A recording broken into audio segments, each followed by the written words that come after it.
Are you ready for some treats, little dude? Come on, little dude.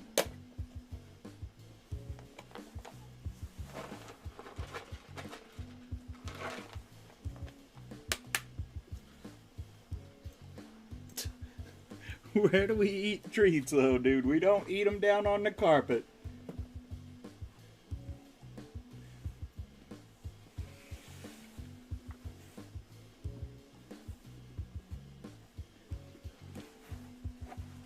We don't eat treats on the carpet, little dude.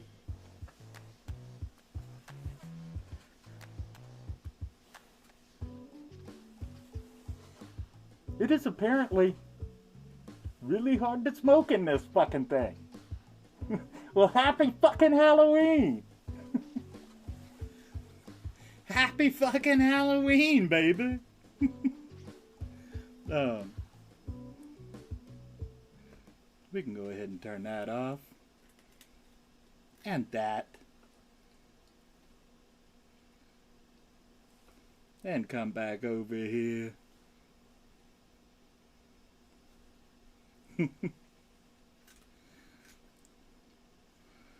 Ghetto Spalding in the house. Now let's take this off of here too. We don't need that no more. Bring that back up if there's anybody in here.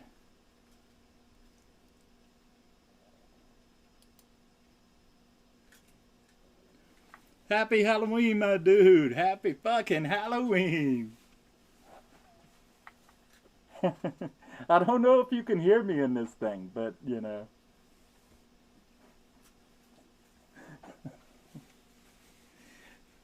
I can at least breathe in here. And I've already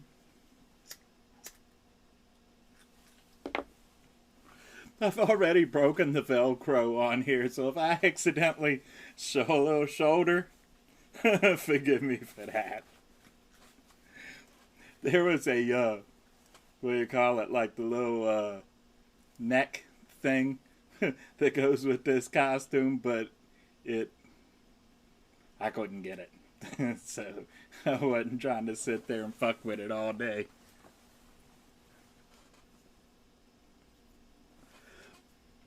And forgive me if my stomach starts yelling and shit during the live stream too, because I have not broken into my candy or eaten anything today, and I'm not gonna eat on camera, so I guess that is what it is. Enjoy your treats, little beach. He'll happily eat on camera. He'll happily eat, period. God damn it, man, I need this Velcro to work. I am trying really hard to not go shirtless by the end of this live stream, baby. If my costume starts to fall down, I promise you I will switch it off to another view. Cheers.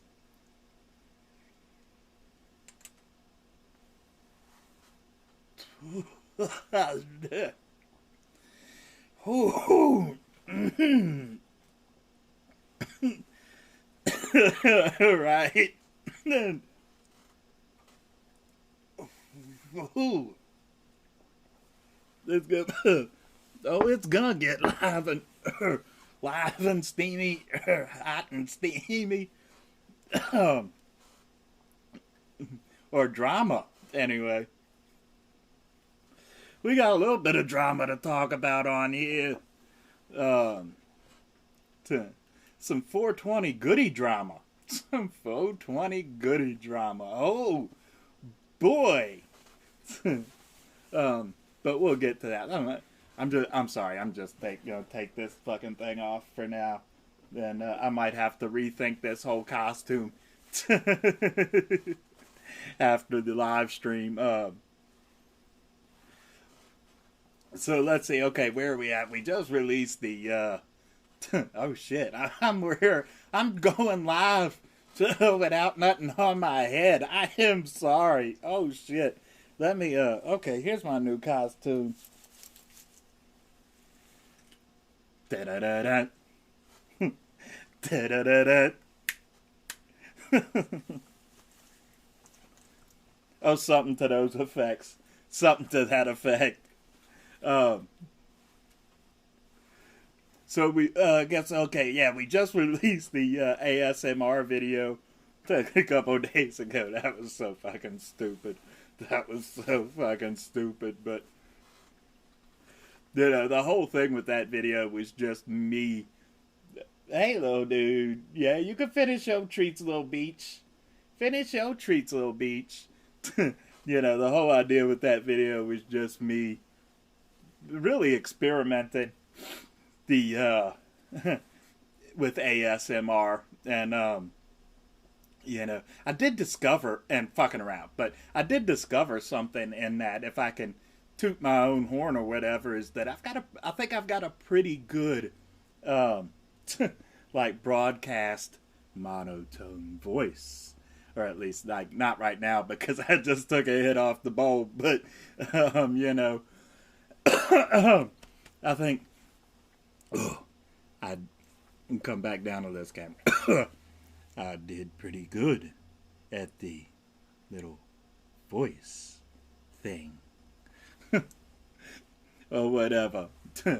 It's sounded much better on the video than it sounded right here. But, a little bass boost goes a long way too, and you know, dropping down the high or the treble a little bit, but the higher frequencies. But yeah, that was a lot of fun, just shooting that video and just fucking around and just bullshitting. And I'm really strongly considering doing some like audio type stuff of like actually getting like a little script and, you know, maybe just like reading a little story, doing a little story time, something like that, you know. And instead of showing my ugly mug throughout the video, just throwing something up on the screen, maybe an animation, or something, you know. I don't know. Well, I'm tossing that around in my head. But I've still got those 3 videos waiting to be edited, which obviously isn't going to happen today or tomorrow, but it will. We've got the Stoney Shaman's Corner, the Stoney Shaman's Corner episode about hallucination management, the Bong Mask Part 3 video, and the one with me just like, I smoked a blunt and took a dab and basically just sat in here and rambled and was kind of like the ASMR video without the ASMR, just me sitting in here fucking off being stupid. But coming up, because after today's Halloween, and then tomorrow begins Megamonth, baby, mega fucking month. So I just placed an order with Nightmare Toys. So we are going to have Nightmare Toys again this month. And I've got, I'm planning anyway right now to get a $100 box from Don't Eat the Gum. I'm going to try to get another $50 box from Fat Ass Glass, plus the Daily Dabbers Club and another bong box. A reminder again, because this is going to be at least our last month of unboxings for a while. Let me set this up real quick so that you don't have to. Oh shit! I'm sorry, little dude. I didn't mean to scare you off. I was trying to switch it over here because he went up to the rooftop, but then I dropped Carrie on the floor and he went running. He went running scared. So, but yeah, so, and then I'm planning to get a kitnip box for Mr. P, because, you know, past Mega Months, we've always done something for P, and, you know, especially if it's going to be our last month of unboxings for a while, you know, P's got to have a box. P's got to have a box. And, of course, we're going to have our last elevated stash, too. And I'm planning to shoot a best of worst of boxes, and then we're gonna see what else we can film this month. I'm hoping we can do some more stuff on top of all of that goodness. What up, Pharaoh in the house? Happy Halloweens! Happy Halloweeny. Sorry, I'm already starting to show a little shoulder. Oh shit. I don't want to see my shoulder, but like if I pull it up like this, it like looks like I'm like at the barber shop or something, and like that's scary because I ain't cutting my damn hair. But yeah, so we got lots of good stuff coming for this month. If it's going to be our last month of unboxings for a while, like I said before and last week, I'm going to make it as big and as grand as possible. It's fucking grand, baby. It's grand piano and, well, not furniture, but, boxes. Box furniture. Furniture for Mr. P. P furniture. Or whatever. Whatever Gwen Stacy said before she died. Spoiler alert.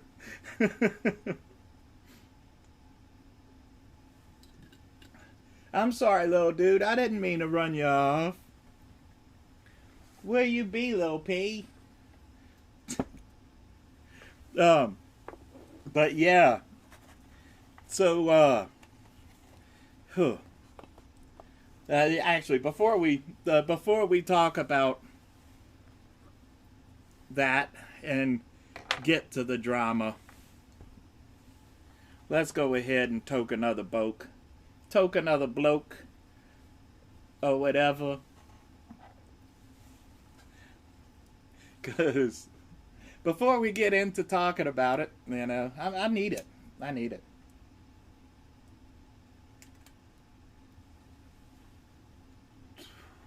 Woohoo! Yeah, baby. Oh. Can I get a hand? And in case you're wondering what we're getting ready to talk about, clue! Clue!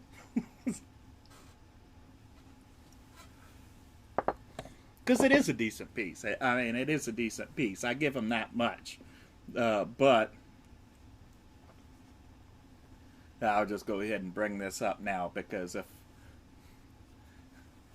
if he jumps back up there and I don't notice, then, Oh, shit, I need another lighter. There we go. Oh, of course, now you're going to come back to this over here. There you go, little dude. There you go. Enjoy your treats with Jason and Slashy and Pam. So,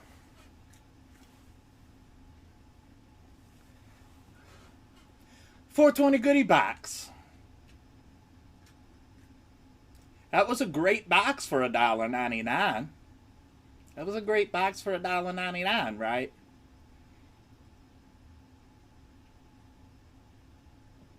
If they cancel your subscription when you ask them to cancel your subscription. But they didn't do that. No. And I got oh shit. That was from before. My bad. Anyway, I've got the screenshot. I took screenshots of all conversation, the text messages and everything.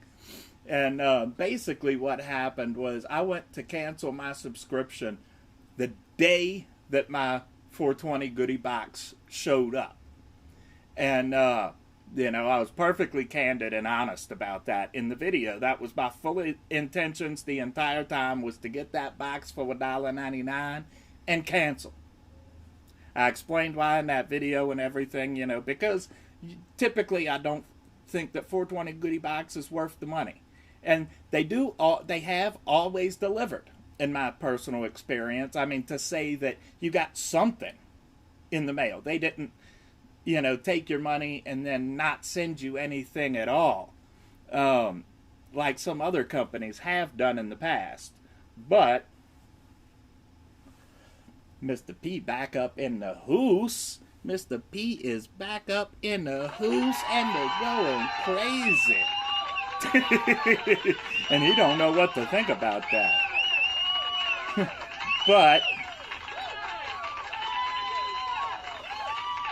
if the crowd will shut the fuck up. So I went to cancel my subscription. This was like 4 days before the 28th when they normally renew the subscriptions.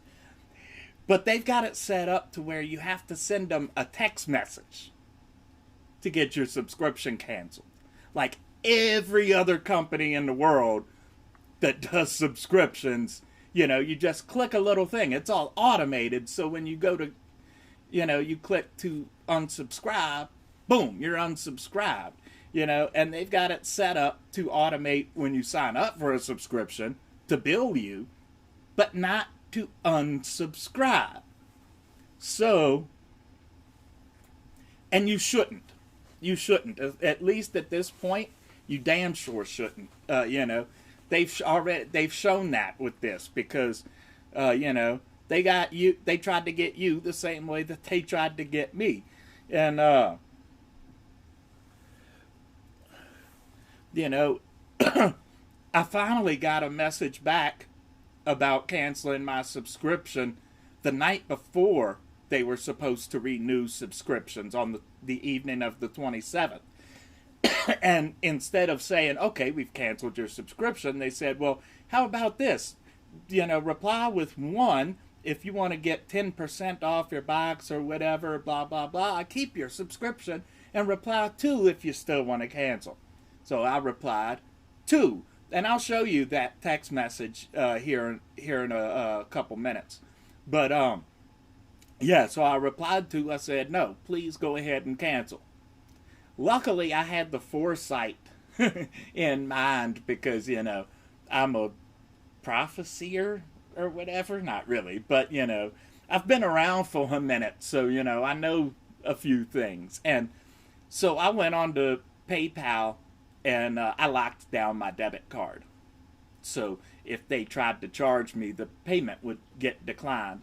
And sure enough, the 28th, that morning or afternoon or something, I got a message both from PayPal and from 420 Goody Box saying, hey, your transaction was declined. So they tried to renew my subscription. So I messaged them back. I said, I told you cancel. Why the hell did you just try to charge me?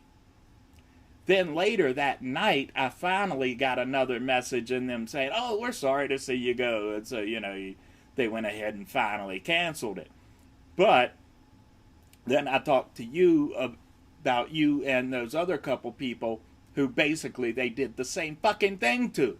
They basically did the same fucking thing. So if anybody from 420 Goody Box happens to watch this, and I'm actually going to I'm recording this right now as we're streaming because I'm probably going to clip this out and post this up separate because, you know, people need to be aware of this kind of shit. If, you know, 420 Goody Box, if you can't automate the way you cancel your subscriptions, then get the fuck out of the subscription game. You can't do that to consumers. You know, you can't do that. We will not allow that kind of shit. You know, that is totally unexcusable. When I was planning to do the best of, worst of boxes, 100, 420 Goody Box was going to be very low on that list of, in the category of boxes that I don't recommend. But after this, you're on the list. You're on the dishonorable mentions list. You're on the dishonorable mentions list along with some other places that actually most of these places don't exist anymore, like Horror Block and Terror Treasures and Big Ol' Boxes of Nothing. Loot Crate is also on that dishonorable mentions list. for similar reasons, except that they went over a year without delivering anything at all. But it's fucked. Yeah, Hemper falls under my I do not recommend list. They didn't quite make it to the dishonorable mentions list, but during that period when I did my last one, and they were not. I mean, it was during the pandemic. They were having trouble keeping up with demand, and I understand that, but there was no communication with customers, and even though my experience was fine during that period, I knew other people, and there was plenty of other people, that also was experiencing some bullshit with their customer service and delays and everything. And, I'm not going to support a company that does that to anybody, even if the way they treat me is fine. And we talked about that in that video. But, they still fall in the do not recommend list. And 420 Goody Box is probably the only box now for the dishonorable mentions list that actually did deliver a product. Or they're not on that list for not delivering a product.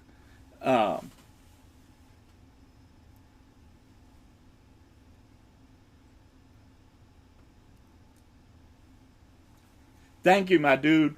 And yeah, 100, that's why, I said before, that I don't want to be considered an influencer. I definitely don't consider myself to be an influencer. I hate that fucking term. But I am a recommender. And, I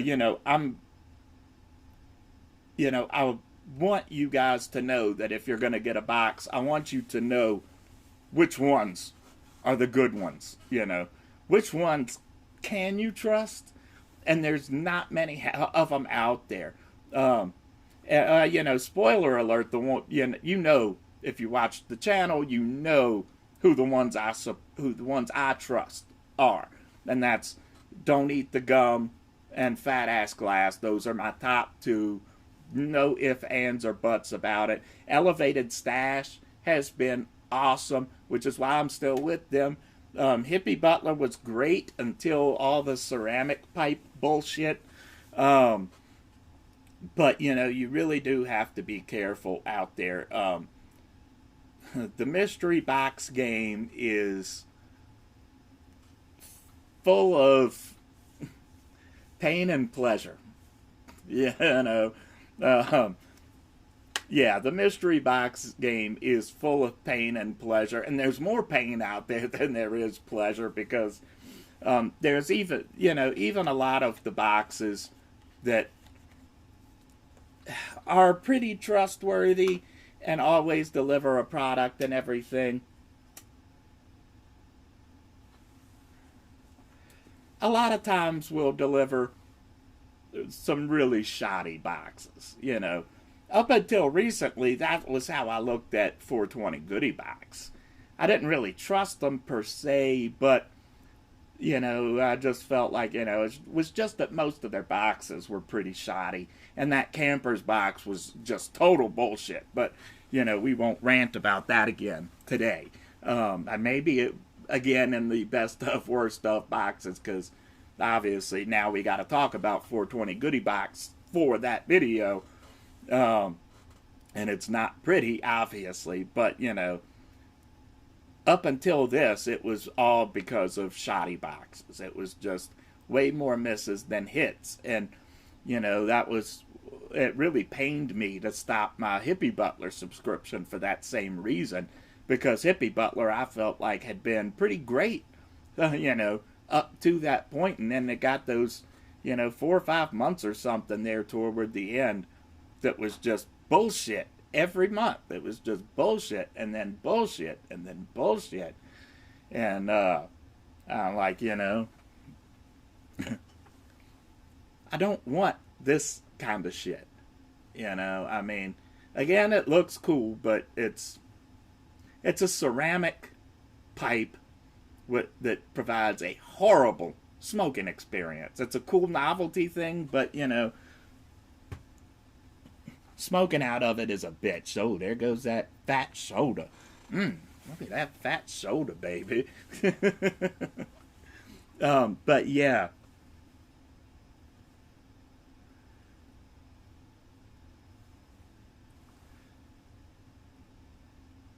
Who was that? The hippie butler or the 420 Goody Box? I honestly, obviously, 420 Goody Box now, I would say stay as far away from as possible. But Hippie Butler is, yeah. Obviously, you're not missing out much on Hippie Butler now, which is a shame. I loved Hippie Butler.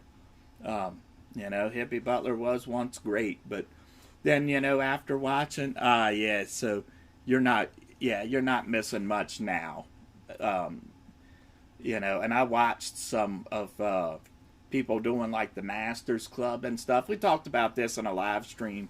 Was it a few weeks ago or something? How there was a couple people that bought a concentrates Masters Club from Hippie Butler, and Hippie Butler sent them. It was a really, really, god damn it, costume. It was a really, really nice beaker, but it was a beaker for a concentrates box. The beakers aren't really what you would really go to for a good dab rig. Beakers are great, but yeah, yeah. Back then, Hippie Butler was great, and Hippie Butler used to have a really cool thing going where they delivered you boxes based on what they had already sent you. They started off with a certain set of supplies, and then they sent you something different the next month. But what you got month to month was different for different customers. And it was a pretty cool idea. It wasn't quite customization the way that like Fat Ass Glass and Don't Eat the Gum is customization and personalization. But it was cool. It was really cool. And then they started with the themes, and at first I thought, oh, well, that kind of sucks, the box is doing the themes, and like that's what everybody was doing pretty much at that time. And but then they started doing some really cool stuff with the themes. This Sorry piece was probably one of my favorite of their themed boxes, but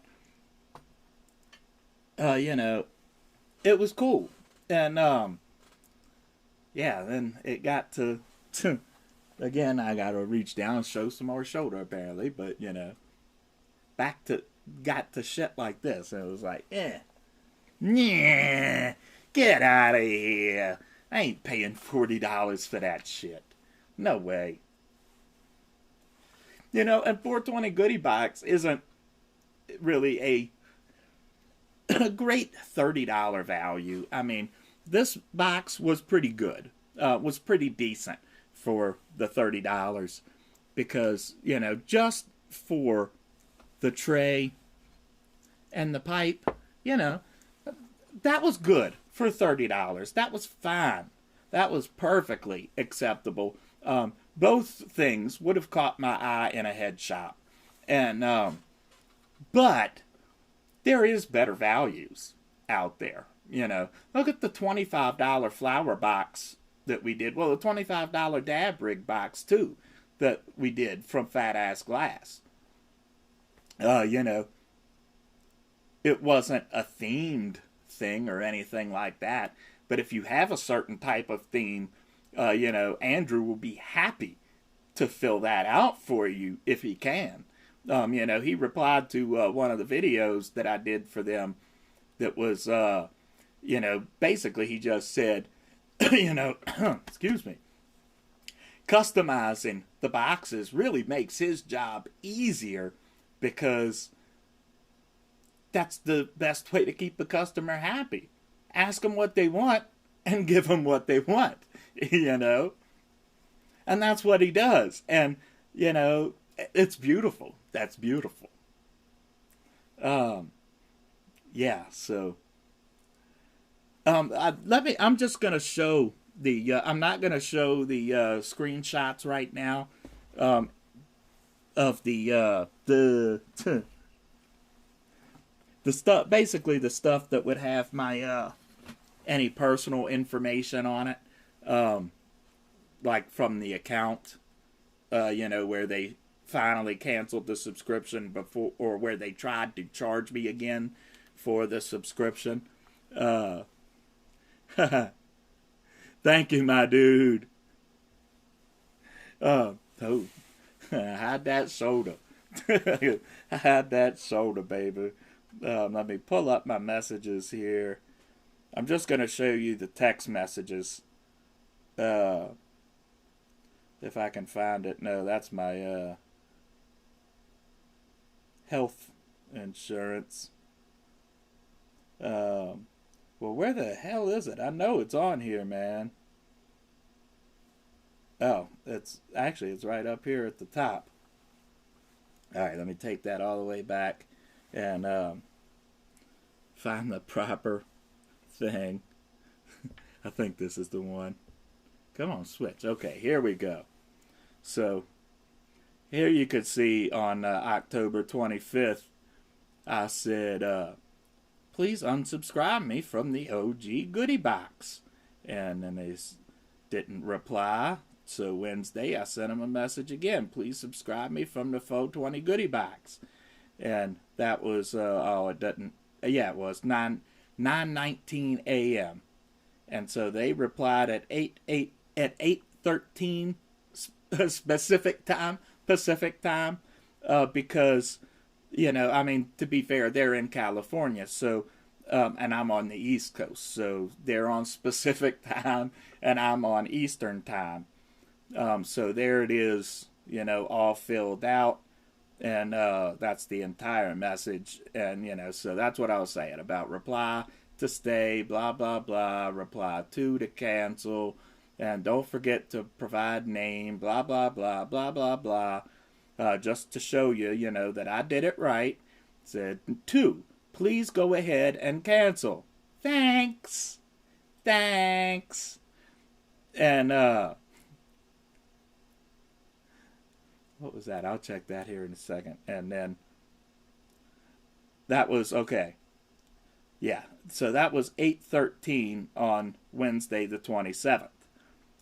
So then Thursday morning at 9:25, I said cancel. So why the hell did you still try to charge me for another damn month? That was at 9:25. So then they replied a little bit afternoon and said, finally, blah, blah, blah, we've gone ahead and canceled, blah, blah, blah. So that whole process took from Monday morning all the way to Thursday late afternoon to be able to cancel my damn subscription. Had my shoulder. That is redunculous. That is fucking redunculous. Glad to have you in here, dude. And yeah, so just I'm not going to continue to rant and make this entire live stream about the 420 shitty box, but we'll just drop it at, you made the list, the list of the fat guys or whatever, whatever Jericho said. So, if you want my recommendations, I mean, at the end of the day, you can do what you want. I know there are people that watch my videos that loved the 420 Goody Box, and, that's fine. Different strokes for different folks. One man's trash is another man's treasure, as they say. But if you want my recommendations, especially after this subscription canceling fiasco, my recommendation would be stay the fuck away from the 420 Goody Box.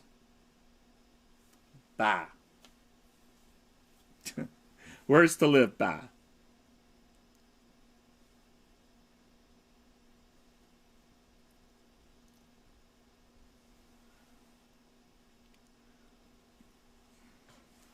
Yeah.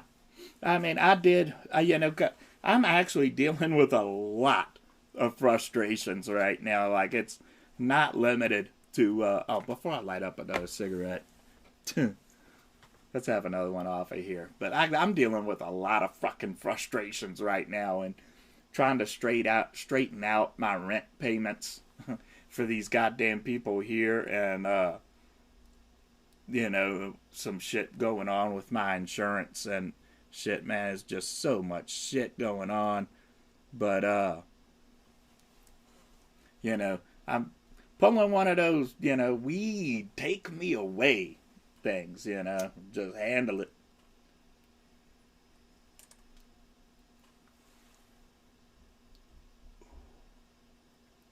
Because at the end of the day, that's all we can really do. Is just do what we gotta do, That's my motto anyway. Sometimes you just do what you gotta do. Yeah. Well, I'm on that right now, buddy. I am on that right now.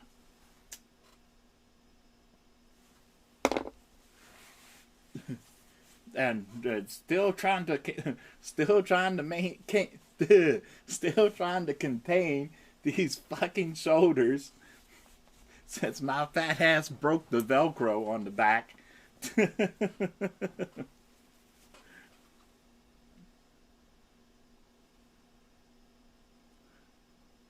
What up, Haley? Right, that's what I'm saying. Where the fuck did you go, little fatty? Hey, yo, little P. You still got treats, little dude. Are you gonna come finish your treats? You even got a rubber band up here.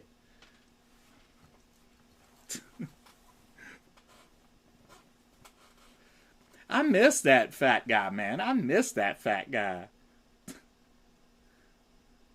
Oh, hell yeah. Congrats. I saw something with that Pioneer controller on your Facebook.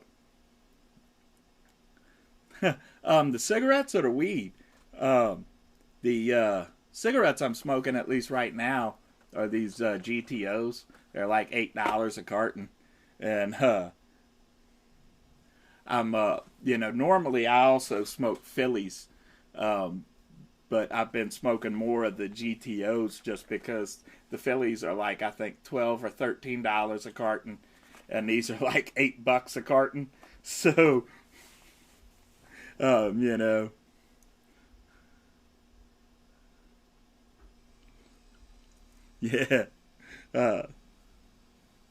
Hell yeah. I've got the what's it, the DDJ 1000, the record box version of it. But I use it with virtual DJ, or at least I used it when I was still DJing. But Pioneer, God damn it, Pioneer makes some amazing stuff, and I've got a couple of their like little small controllers too. I've got let's see, was it the WeGo 3? And I've got another one of their, like, I think it's the XB3 or something like that. It was like one of the $250 entry level ones. I bought it for my backpack system, so that I'd have a rig that was just like totally mobile. Hell yeah. No wonder I'm trying to hit it over here.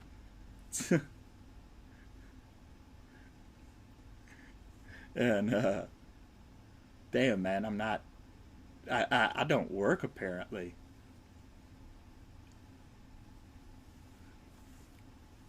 Yeah. Oh no, no, no, no, no. $8 a carton.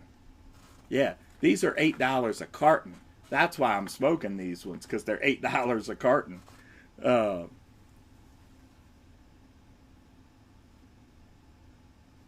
yeah, it really is. People talk all the time, especially in the DJ community, about how computer DJing is cheating, and using a computer is cheating, and using the sync button is cheating, and whatever, man. I remember DJing back when I was, started out around 12, 13, and I had this small little gig that I went to in Verona. It was a little dry bar for teens called the Odyssey. And basically, they hired me because they could pay me $5 for a night's work.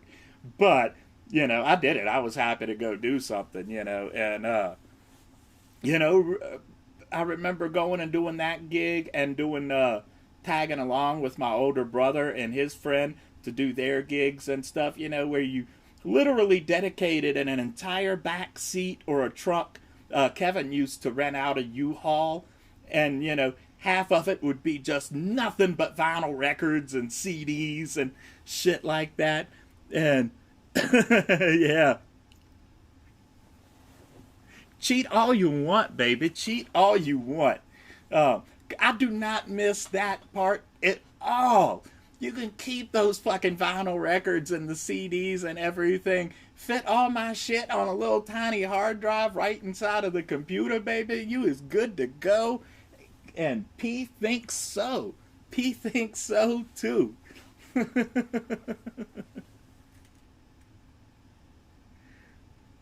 Whoa, refresh. Oh, there we go. Thank you. Yeah, the, I've really watched the art of DJing change so dramatically, and don't get me wrong, I can mix beats or whatever you want to call it, and yeah, it's a nostalgic thing, really is what it is, and and that's fine. I like nostalgia too. It's just being a DJ and having to carry that shit around. That was hardcore, buddy. That was hardcore. King P in the Crunchy Crunch. And, carry all that shit inside my little computer's hard drive, and that is beautiful, That is fucking beauty. And, what I was saying is, I can mix beats with my ears and match them up manually and all of that stuff. And, right, exactly. It's all about the music. Yeah, absolutely. And scratching records, scratching CDs scratched too. And cassettes degraded and, wore with time. But, the sync button really changed the game a lot, because, you should be able to, like, mix beats together using your ears, because you need to learn about tempos and counting out the bars and measures, the 1, 2, 3, 4, 1, 2, 3, 4, or if you're in 1, 2, 3, 1, 2, 3, depending on, what genre or whatever, you spinning. But usually with DJing, you're gonna pretty much always be on 4/4. But I digress. I digress and shit. Having the sync button, revolutionized that shit, because you don't have to sit there at a gig and do the math in your head. You don't have to sit there and 1, 2. Okay, that's probably about 112, 115 maybe, and then experiment in the headphones and, bring it up after a couple minutes or something. And with the sync button, you press a button and mix it in. You'd still want to give it a quick listen to make sure that you're on. But, it's a quick way of getting there. Allows you to do more, is what I'm saying.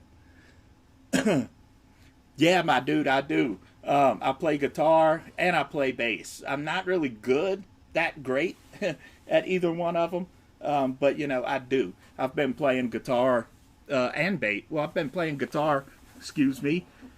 Get back over here, shoulder. I'm playing guitar since I was about 14. Bass since I was about 15.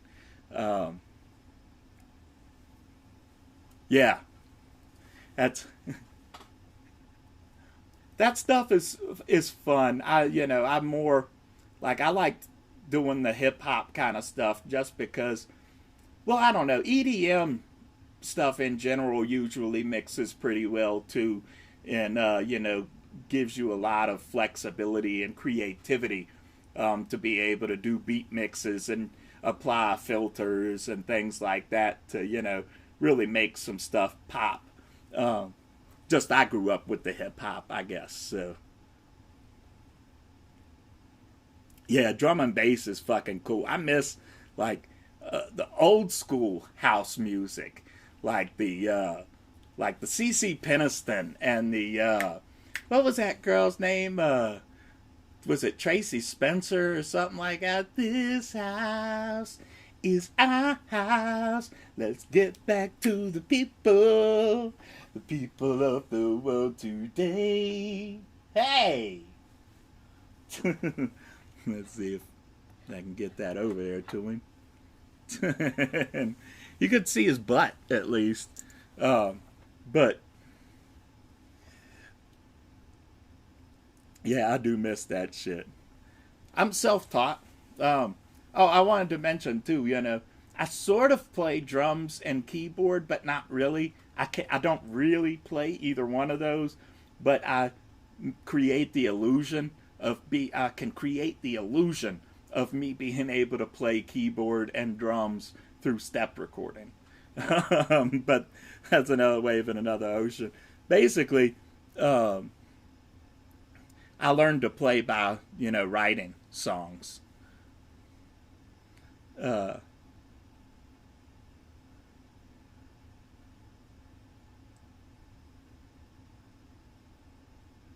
Hell yeah.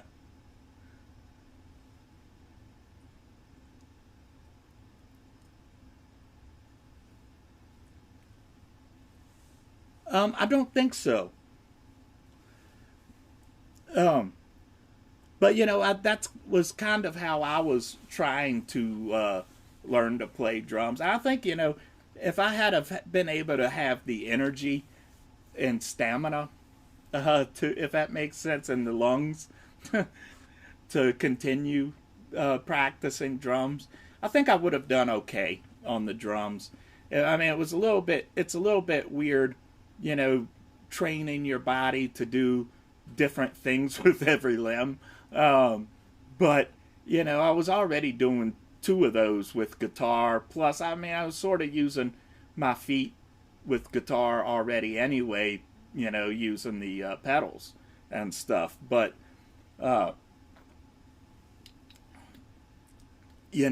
drums were fun. Drums were fun. I've got a $1,300 set of digital Yamaha drums actually sitting in my closet right now, man. Yeah, it was. It does involve some coordination, more coordination than guitar, really. My personal opinion, anyway. But you're using more limbs rhythmically than guitar or bass, or yeah. That was kind of how I looked at it too, because it was a way to kind of God damn it beat out frustrations and stuff like that rhythmically. And it's almost like hypnotic if you're sitting there beating the drums and you're thinking about something, your frustrations, and you're actually focusing that into your rhythms. There's almost something self-hypnotic about that. And I mean, that's true with I guess that's true with singing and playing guitar at the same time too. Really, I guess any instrument, when you're really putting yourself into it that way. I used to I used to sit for days just playing guitar and singing and coming up with little songs. Like I was saying, that is how I learned to play. I figured out a couple things. The first thing I tried to do was just single bass line kind of stuff, just taking a single finger then moving it up and down the fretboard. And then I learned power chords, and I'd like put two things together and then write some words over top of it. And I kept doing that, and that was how I learned to play. But it has some disadvantages, absolutely. 100, 100. I'm a musician born and bred. I really am.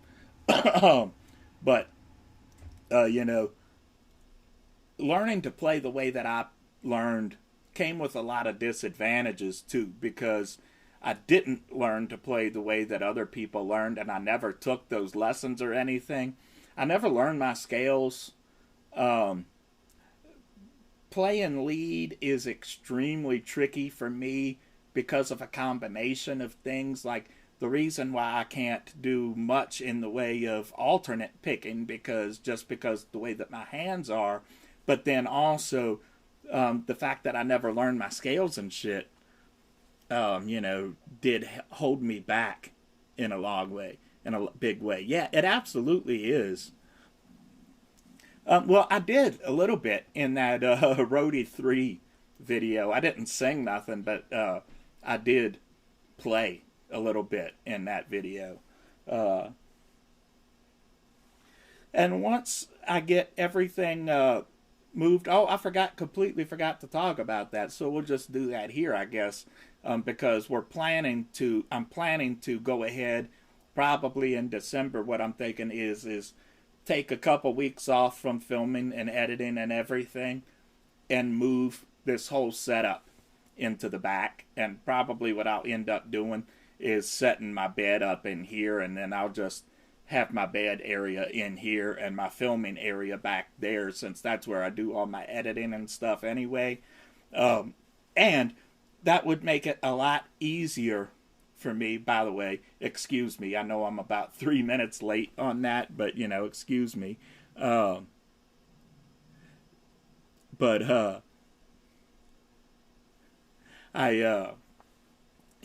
that would make it a lot easier for me to do stuff like that, because I've already got it set up so that I can, you know, play in there and record if I need to. So once I've got my filming set up, you know, basically I just would swivel my chair and be at one station or the other, you know, maybe a few feet of scooting, but you know, but yeah, so it would be easier to do that. Yeah, it was the unboxing and demo of the Roadie 3 automatic guitar tuner. By the way, that Roadie 3 is still as awesome as it was in that video. My only complaint about that thing, I was worried about accuracy, and there is no problem with the accuracy whatsoever.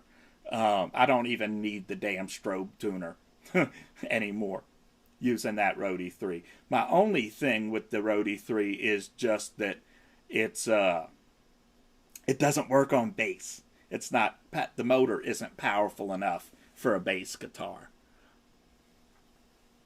Yeah.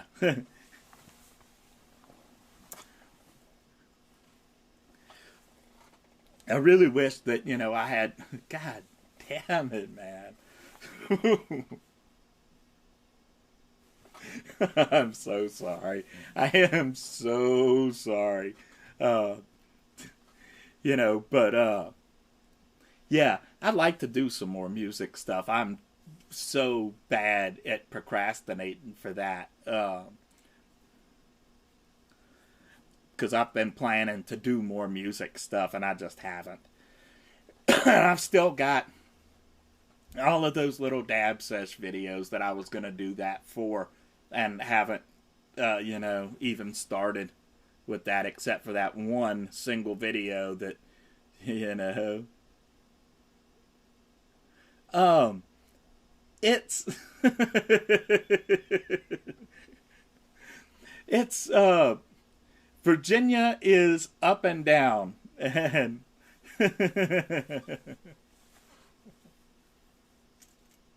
ow! Yeah, living in Virginia is, right?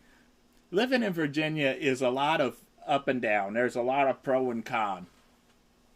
At least in this area of Virginia here in the valley, um, the biggest cons is repression.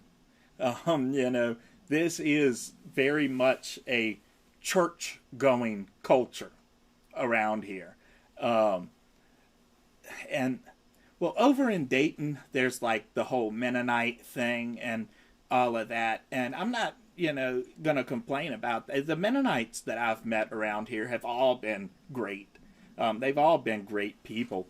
But there's a lot of repression and religious thing that, you know, ran both of the porn sex accessory stores the fuck out of town. They ran the witch store out of the city in Stanton. There's a lot of prejudice and repression kind of stuff around here. There's, you know, stuff like being sex toy shamed, masturbation shamed, sex shamed, slut shamed, all of that kind of shit. That's kind of, you know, commonplace around here.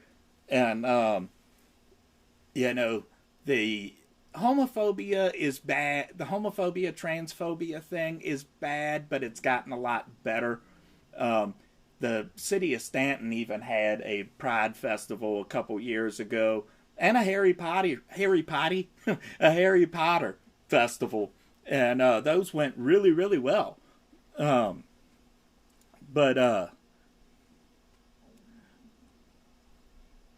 yeah, I've been out that way, you know. I'm not really party in Chesapeake or Hampton, but I have in Virginia Beach, and that was pretty cool. The crime was bad, and that, you know, kind of kept me wanting to be away, because that's some of the positive of living here in the valley is that, you know, crime's not too bad. The crime isn't too bad. There's a lot of really shitty people around here, but it's also a really beautiful place to live. There's lots of watering holes, rivers, lakes, man-made lakes, natural lakes, getaways, woods, mountains, trails. You know, we're in a valley. We are literally surrounded by beautiful mountains. Enough that, you know, if I go out other places into other states and other areas, you know, and I look around and, you know, the first thing I always think is, where the fuck are you hiding your mountains? You know, you need some mountains out here. All I see is like skyline and desert, or, you know, whatever. I haven't been that far west, but furthest west I've been so far has been Alabama. But that's another wave and another ocean, you know. But if I don't see mountains in the distance, I don't feel comfortable, you know. But I've lived here my whole life, too. I've visited a few other places, and I've been to a few other places, but I've lived here in the valley my entire life. Seeing New York was a real, like, culture shock kind of thing, you know. You step out into Battery Park, and it seems, you know, fairly normal. You're out there at 6 o'clock in the morning, and, you know, looking out at Lady Liberty, and, you know, it's a nice little park. It's kind of quiet, but of course it's 6 o'clock in the morning. And then the sun comes up, and it's like 7 o'clock, and you get one guy comes by like, hey man, you know, got you a Rolex right here, $5. Like, you want to sell me a Rolex for, nah, no thanks. And, you know, then the next guy, and then the next guy, and before you know it, like, the sidewalk is crowded with just, like, nothing but other tourists and counterfeiters everywhere, as far as the eye can see, all the way up to fucking trade centers, or excuse me, where the trade centers were, you know, and into Midtown, and all the way into the Bronx. It's just fucking insane.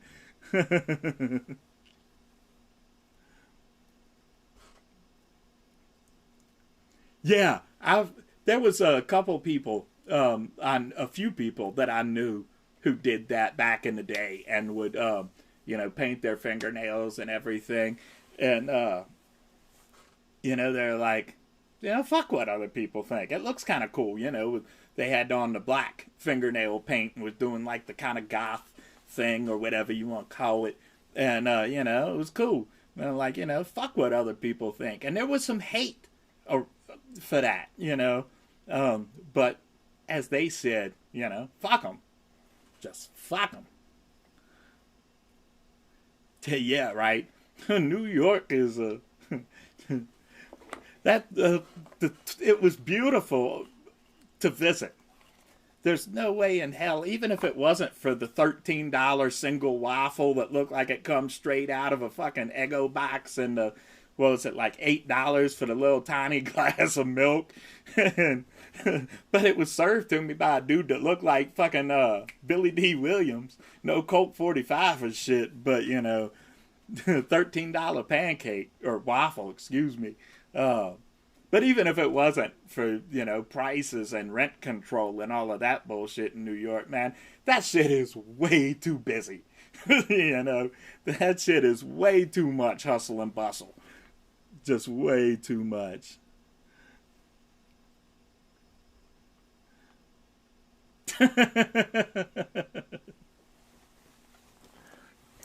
Yeah, I used to fuck with people's heads about that. I didn't paint my fingernails at all, but when we were in school, I had a couple dudes that I would hang out with regularly, and they were, people love to, again, in this culture around here, rumors are, instantaneous, and I was definitely not free from being inducted to the rumor mill, or however you want to say that, because, I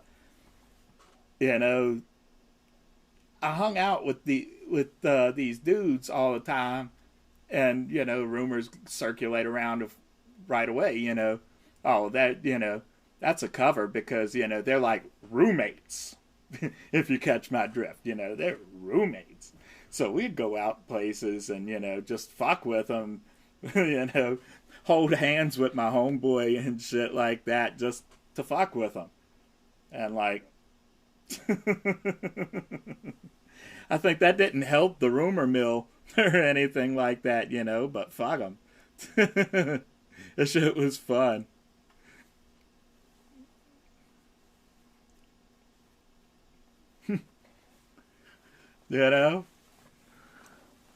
I mean, a gay friend of mine who used to use that as his pickup line, like, all the time, Like, well, I mean, how do you know you're not gay if you don't try sucking its dick,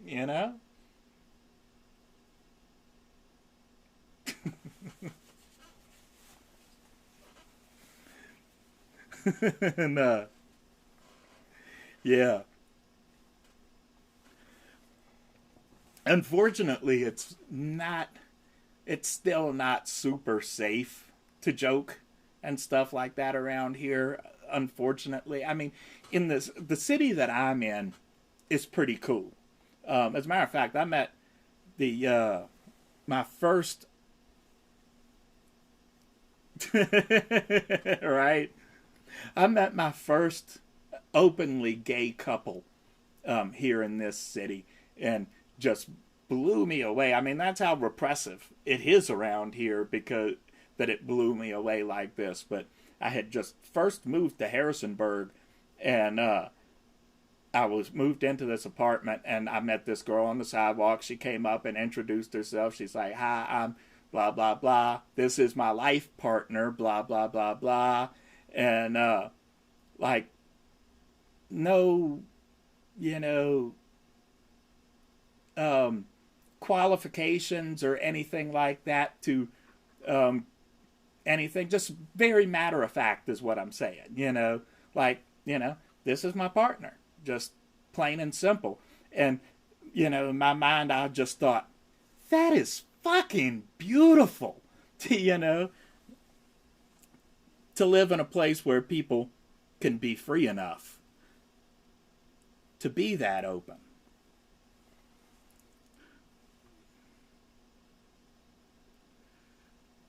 Right?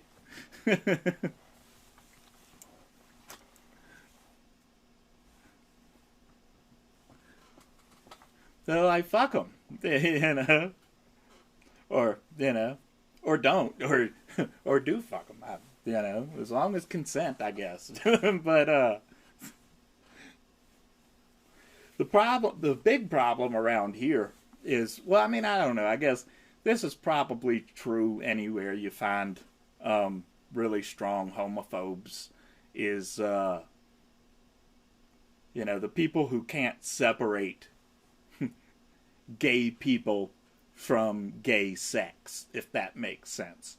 Because anytime you start to talk about gay rights or anything like that, you know, the first thing they say is, you know, stop sexualizing our children and, you know, blah, blah, blah. Like, and that, is that really, you know, all that being gay is just butt sex?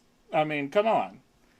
You know, there's no romance, there's no like companionship and holding hands and enjoying a movie or a good plate of barbecue spaghetti or hot sauce spaghetti or, you know, caviar, whatever, you know.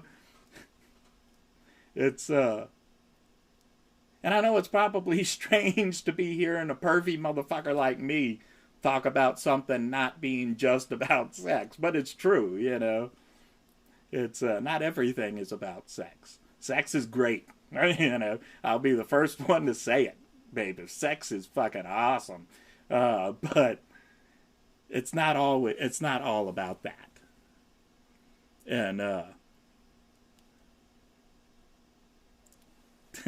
right, and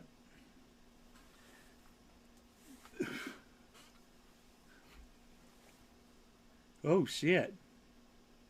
I'm sorry, I'm trying to bring your comment up here.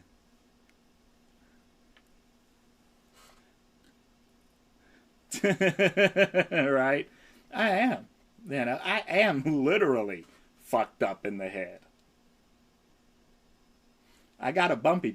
Well, not on this side. It was actually on this side, you know. But I got a little bumpy. And that's okay. Because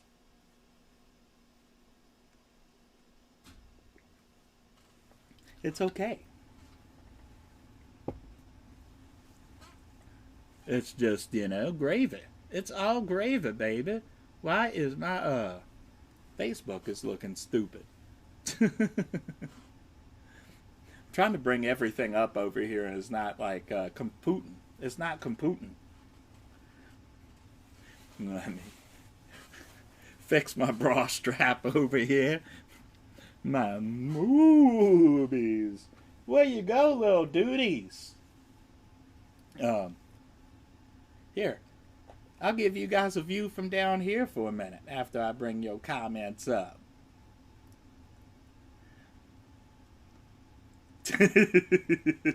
Truth. Right? Well, I mean, for me, it's not entirely just chemical imbalance. I mean, it is, but it's, you know, it's a lot of developmental stuff. Just because my brain didn't develop the same way as other people's. But I guess, I mean, technically, it's all chemical balances and imbalances and, you know, all of that shit. Oh, why did I bring that up again? I'm sorry, because I'm dumb. Cheers anyway. Let me give you a hand with that.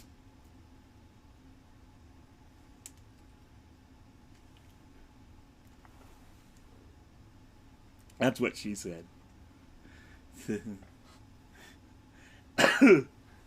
One more time.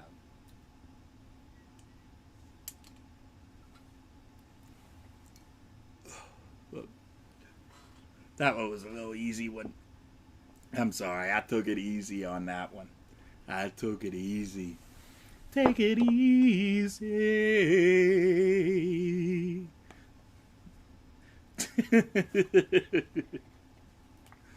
Well, you know, it's not what's on the outside, though. It's what's on the inside, and which is mostly some type of red juice. It's delicious. I drank it every day. Oh, this is the right here. This is a mixture of, oh, well, I can, all this time, and I still forget that I've got the overhead shot now. That this is actually a mixture of the AK-47 and that mystery flower. So I'm smoking them both. I am smoking them both, and I'm gonna probably get some more, get a couple more of those pre-rolls on like Wednesday or something, which I'm planning to do anyway. And I also did smoke the pre-roll of, I forget what the strain was, but I mentioned it in the video once I edit it and release it in the Stoney Shaman's Corner. And I'll probably do the same thing with the pre-rolls that I get this month, is that I'll smoke one in a produced video, and then I'll use another one for live stream or something. I don't know. We'll figure it out. We'll figure it out. Hell yeah. Cheers, my dude. I love it. As a matter of fact, I'll take another one for you, too, because it's always a good time to take another one.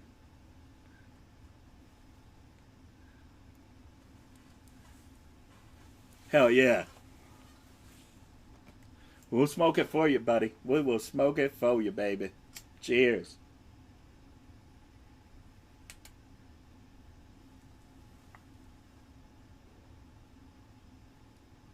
Hoo hoo hoo hoo.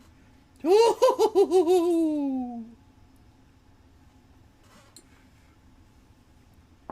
Man, I felt like I felt like Lord Helmet in this fucking mask, like.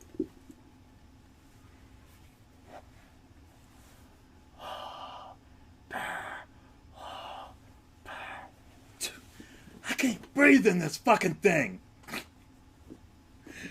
Although this one, yeah, man, this one does. Oh, sorry, this one does breathe a lot better than the other Tots masks that I have.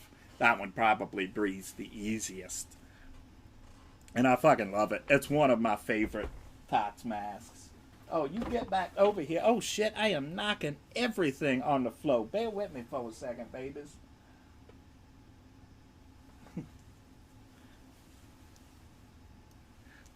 Shit. Come on, shoulder man. Stay in place. Don't nobody want to see this brawl.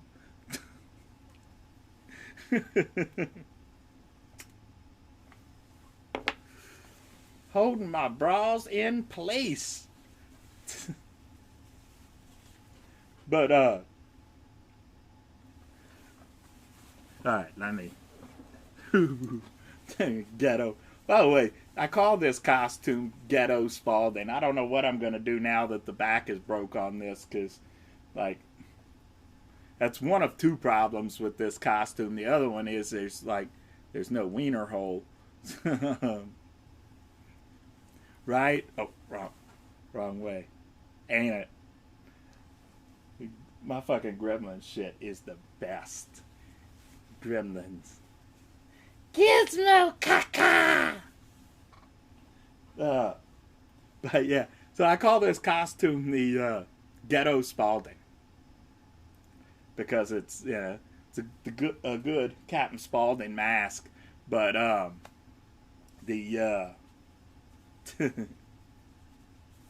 this is a, was it Killer Clown costume or whatever. And that's cool. I'm Ghetto Spalding. Right? It's hard. And, well, I mean, I'm sorry. No, it's, it definitely need a wiener hole for costumes because, you know, like, spoiler alert, a little something about me, you know. My mama warned me when I was young, you know, because she'd be going to the bathroom, like, everywhere we went, and, like, all the time, and I'm like, you know, why you go to the bathroom so much? And she's like, You'll understand when you get older. And, I go to the bathroom a little bit. And so, not having a wiener hole is bad. I gotta, like, take the whole thing down. I feel really, really shitty for women who wear rompers and shit out because, um, that's gotta be fucking annoying to have to take, like, the whole goddamn thing down to sit on the toilet or stand up and take a piss or, anything that you need to access that for. Like, goddamn. Like, goddamn, man. Or, like, bring back the butt flap or something.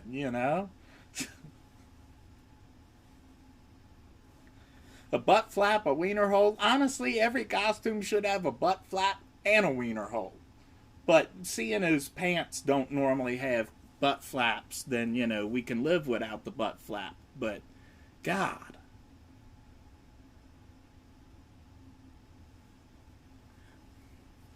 Right?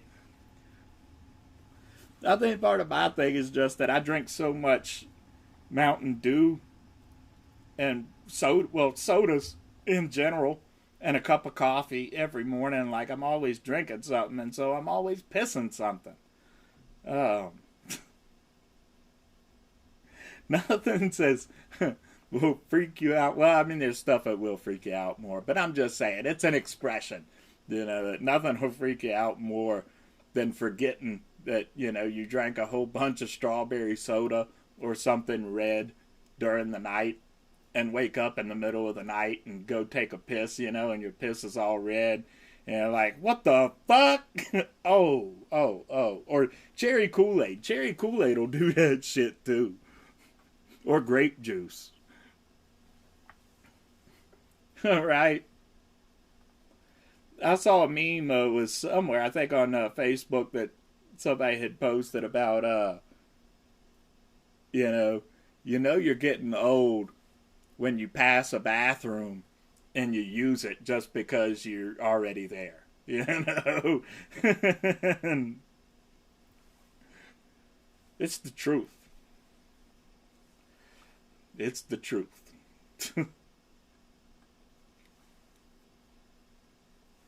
Sometimes I kind of feel like Lestat in, which one was it? Was it the Tale of the Body Thief, where he was basically wanting to be human again, and that was one of the things he kept harping about, was how much once he became human again anyway, that he forgot about all of the back and forth using the bathroom and like throwing up and all of that human living kind of shit. And so then, spoiler alert, I'm sorry, that when he goes back to being, or when he becomes human and he remembers all of that kind of shit, immediately, like, he wants to be a vampire again. Because, fuck all this pissing and shitting and farting and vomit and non-consensual pooping sounds.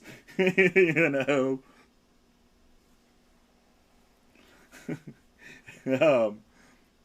don't know yet. Usually what I do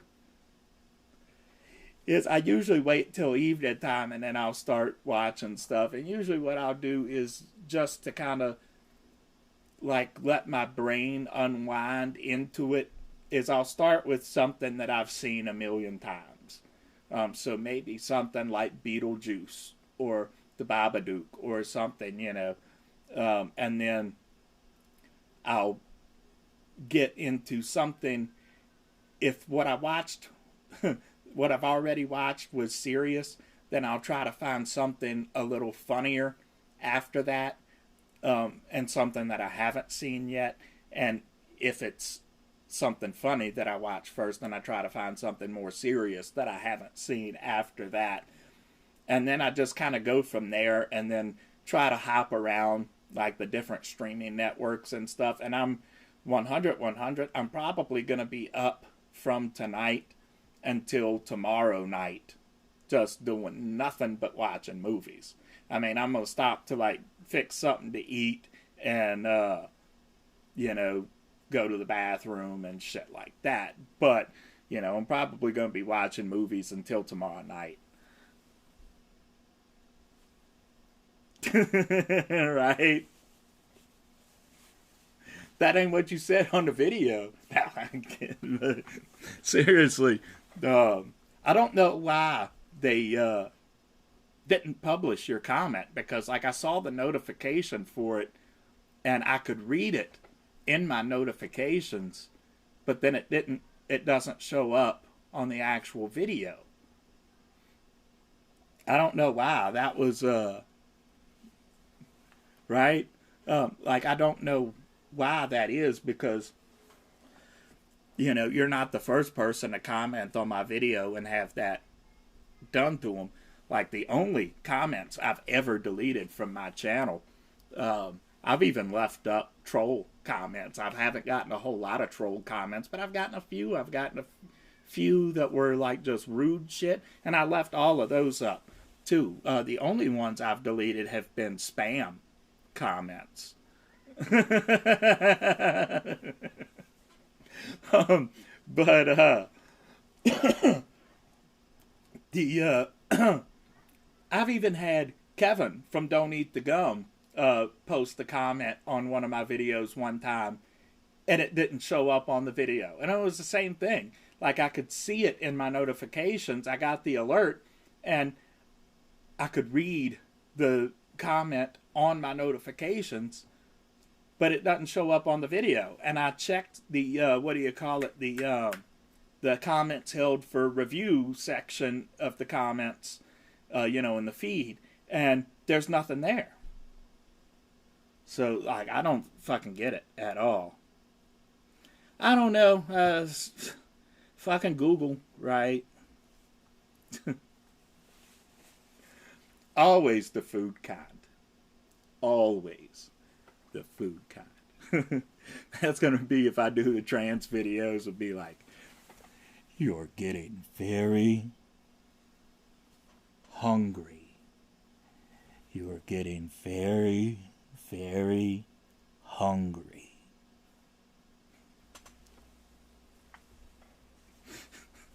Fucking dumb.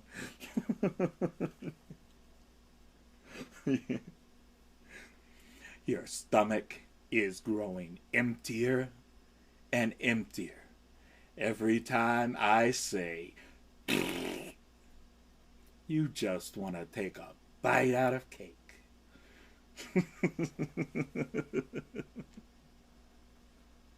Hell yeah.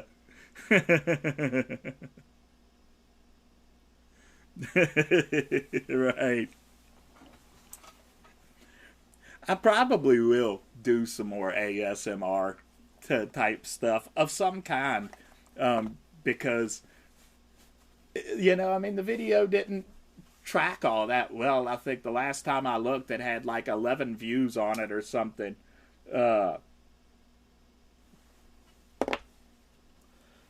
And your one comment, you know, YouTube decided not to show for whatever reason. But I definitely want to do some more stuff like that, because it was just so much fun. You know, I don't know if, like, I start to script some stuff, if that's gonna sap all of that, suck all the fun out of it. But I don't know. I mean, it's probably something worth experimenting with.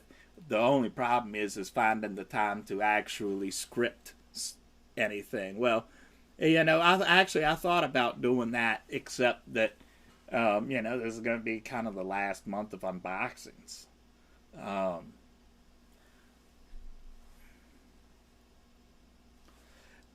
But, you know, I also thought about doing some stories, or maybe I could just do one of the videos this month as a ASMR style unboxing. Um, you know, that might be worth trying out. That's something to have fun and experiment with, you know. I've tried a few things with this channel just to kind of, you know, try some different things, and just to have a little bit of fun, you know. Fun, baby. Because, when you do that same thing over and over and over and over again, it does kind of get stale after a while. So it's fun to experiment.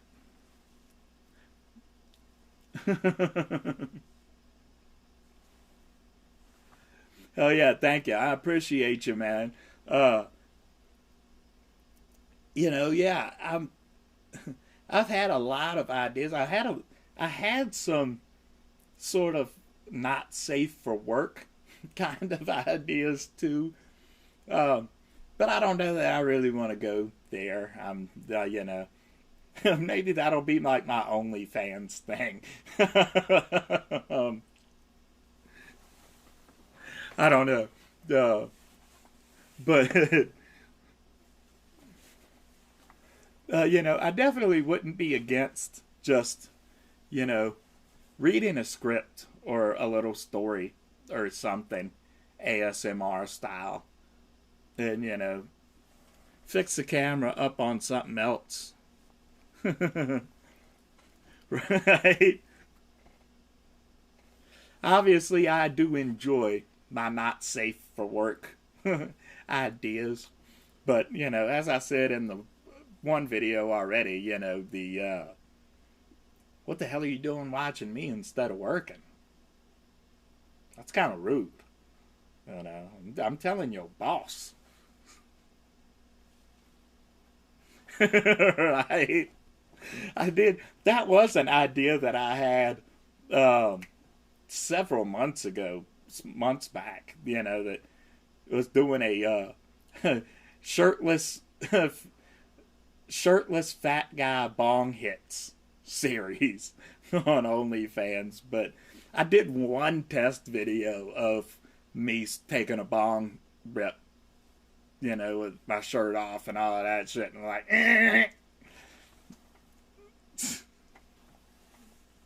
right. That'll probably be the first OnlyFans page to charge like 25 cents.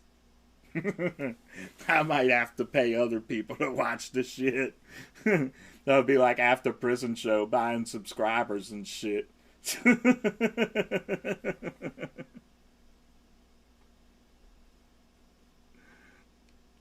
Oh shit. Shots fucking fired. But yeah, definitely, and I've still got other ideas on my on my ideas list too. So most of the stuff on the ideas list is Stoney Shaman's Corner. But and I thought about just trying to focus on the Stoney Shaman's Corner, but I don't want to do that either because I want to keep doing the Stoney Shaman's Corner. But it's really important to balance things out in life, and so I don't want to stop having fun and just be all serious all the time either. Yeah.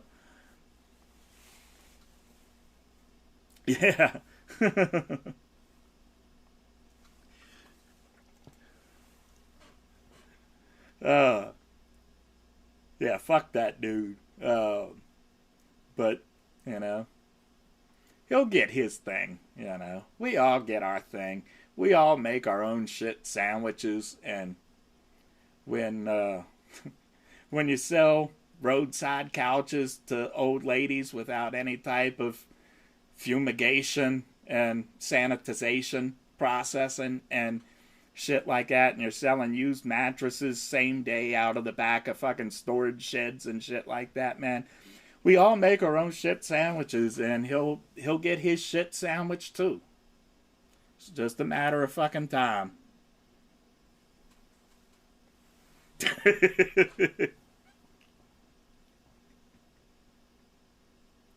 God, could you imagine if if I went on OnlyFans and offered to do customs? Like, I almost want to do that just to see like what kind of custom videos people would send me. Like, now put on your shirt. Put on a burqa, Cover your face. Put this trash bag over your head.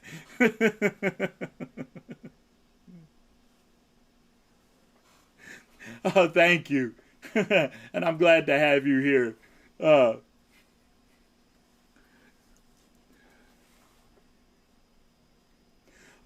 Let me know. What would your customs be? Would it just be more bong hits?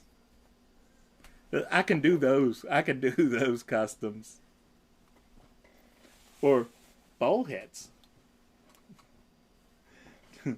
Just don't ask me to give you a hand, because I got my hand.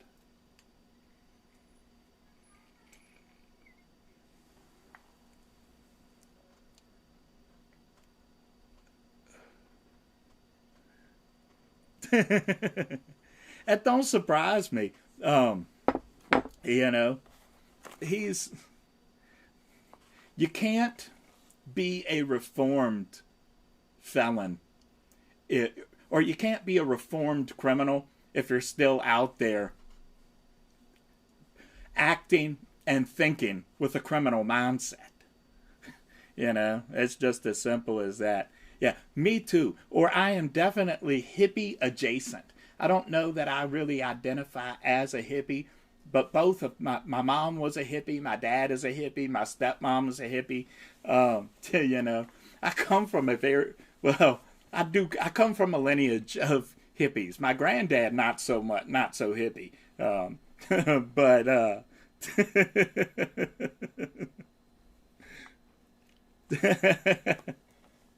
I'd probably do that one, but just for the fucking fun of it. But yeah,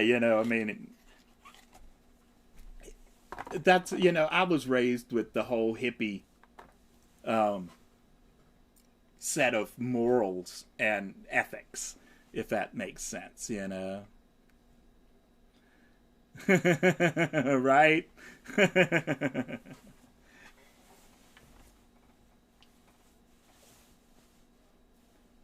That's my girl.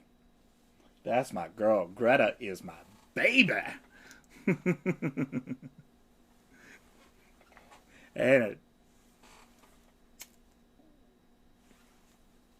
and I got, well, he's kind of buried down here right now, but I'll cut to P's camera and show you my evil gremlin puppet. Oh man, that shit is great. My life-size evil gremlin. Where am I? Oh, there am I. Oh shit, about to show Mo's shoulder. God damn it, Velcro. Velcro going all to hell. Let me see if I can pull this together from the back.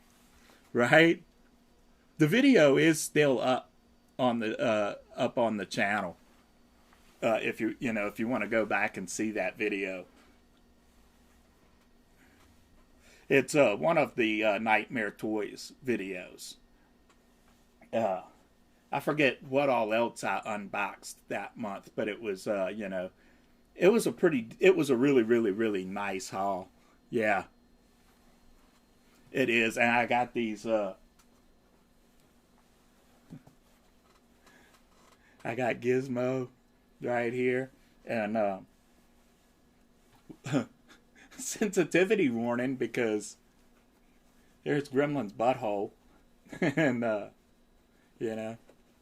you can almost get your whole hand up in Gizmo. And bright light. And I got well, let me cut back over here. Hanging way up there, Stripe. Yo, what's up, Stripe? How you doing? How you doing up there, Stripe? Oh, shit, I'm going too low. I am falling deep into a trance. I'm getting very hungry.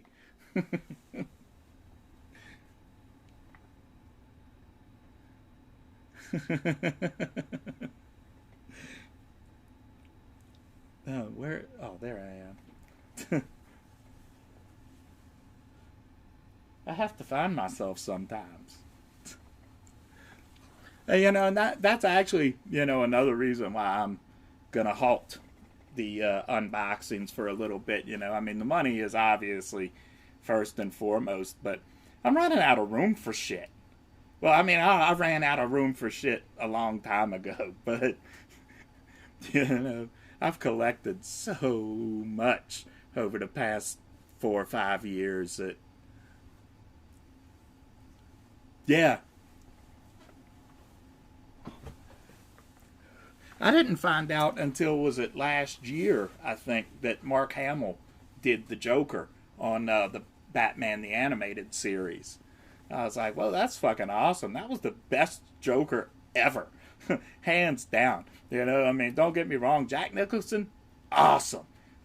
Heath Ledger, great. What's his name? Jaquan Phoenix or whatever. Awesome. But Mark Hamill, the animated series, that was the Joker. Yeah, all over the place. As a matter of fact, if well, I'm taking you back to the P cam again, because outside of my collection bag here, I got stuff all up on the shelves over there, and like you could see Annabelle and Torch hiding back there with my Poppy guitar, and whoa, I've got a whoa, if I can see all the way through there, I got a bunch of my little Beetlejuice stuff, and that Beetlejuice VHS pack, and a whole bunch of stuff. Those little Burger King Beetlejuice figures, all that over there. And then I got more stuff in the back. I've got stuff still in boxes. I've got stuff in the closet. It's just everywhere. Right? Joaquin. Yeah, something like that. I have a hard time with names, or, well, I mean, I don't really have such a hard time with names. It's just pronouncing names. I mean, it took me, like, I don't know how long, just to be able to pronounce Shang-Chi, in the Ten Rings.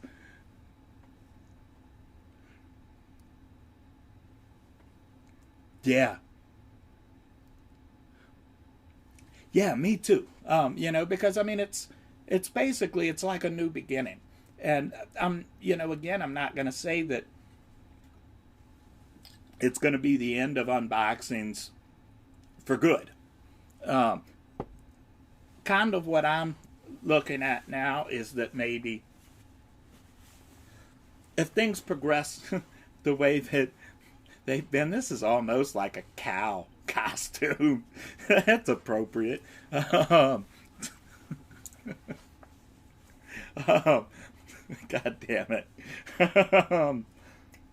Uh, but yeah, if things progress the way that they're progressing right now, and it kind of just stays, where I'm at, then, we'll just keep trying new stuff, and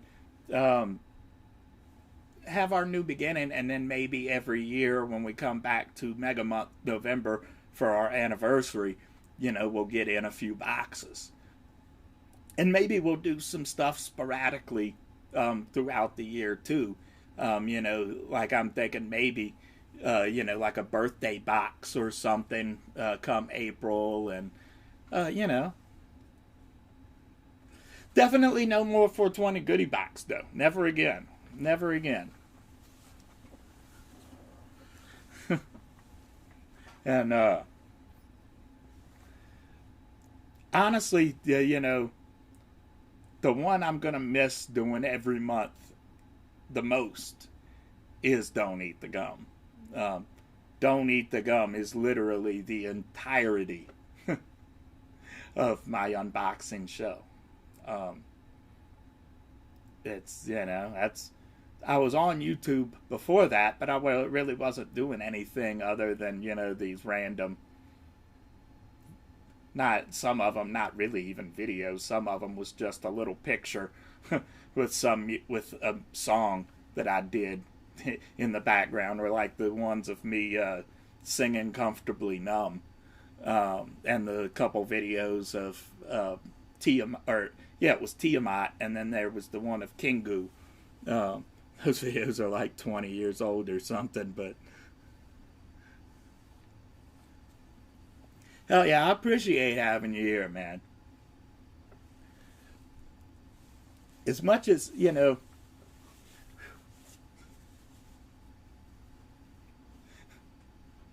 as much as I get down on myself, you know, well, I won't even say all that. It's just that I appreciate having you guys that stick around. And I appreciate having you here because ultimately, I mean, I do the channel, or I've been doing the channel to give myself something to do and just have a little bit of fun.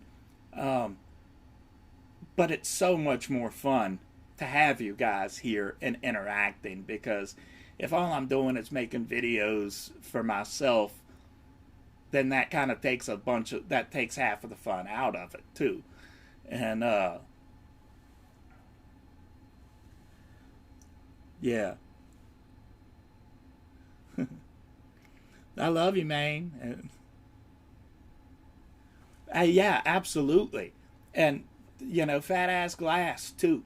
I found Fat Ass Glass much later than Don't Eat the Gum, but it's almost like a complete, just different genre from Don't Eat the Gum, but the same basic concept, and it's beautiful.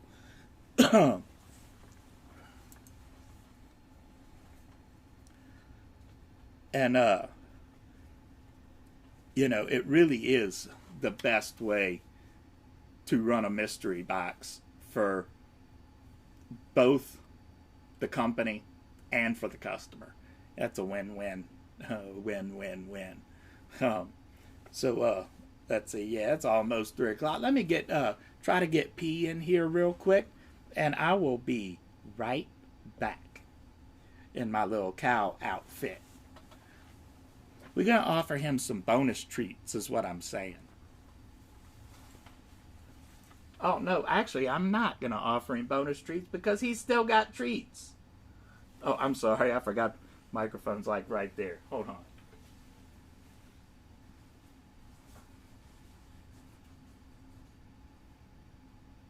you going to finish your treats on the beach? Where are you even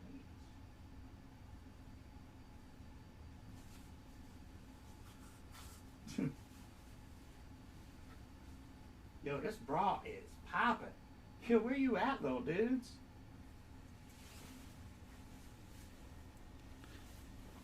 Well, never mind. I'm sorry. Mr. P has found a hiding hole somewhere. Mr. P has found a hiding hole. Yeah, it really... That was my experience with Don't Eat the Gum.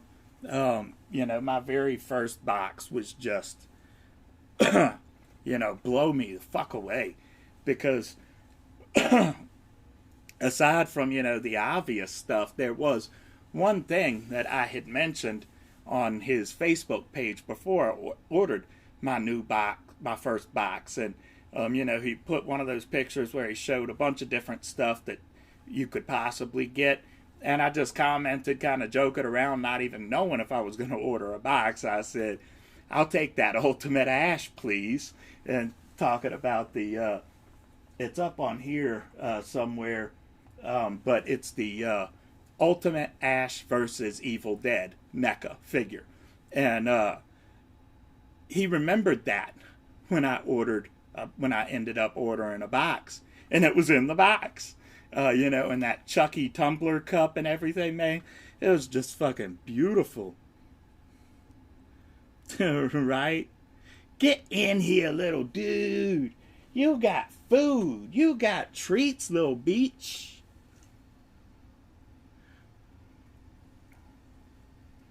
Hell yeah. I can't recommend Fat Ass Glass enough. The same with Don't Eat the Gum, obviously, because it's just hands down the best bang for the buck. Oh, by the way, if you saw the bong box that we did this month, uh, I just found out this morning, realized because I had like I don't know 3 o'clock in the morning, everything the lights were turned off, and I came into the kitchen for something, and I've got that bong like sitting on the counter, and it's glow in the dark, man. All those hieroglyphs and everything around the beaker, it's all glow in the dark shit, man.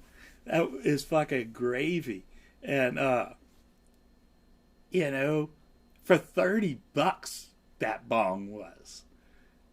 You can't top the value. It's just you know, as I keep saying, it's beautiful. It's beautiful. And let me smoke one more cigarette. We'll chill for a few more, and maybe in that time, Mr. P will come around and get some of these treats. You're getting very hungry. You want a snack. I mean, meow.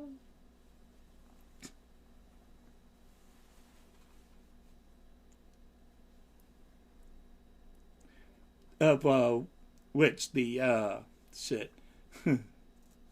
Oh yeah, the glow in the dark thing. Yeah, the bong.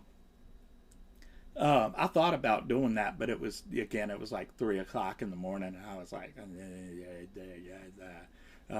but yeah, I definitely should do that. I could just leave it in the kitchen right now because the lights on in there, and then just take it into the bathroom. I could do that. So keep your eyes on Instagram and all of that good stuff. Instagram, and well, I'll put it on Facebook, Instagram, and Twitter book, or excuse me, Metabook, whatever that shit is called now. Uh,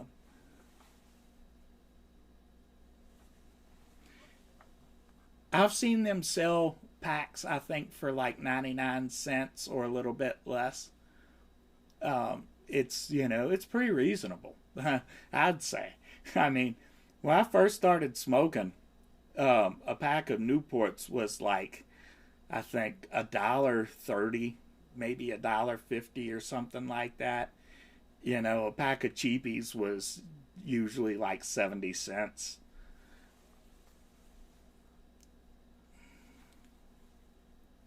Oh hell yeah.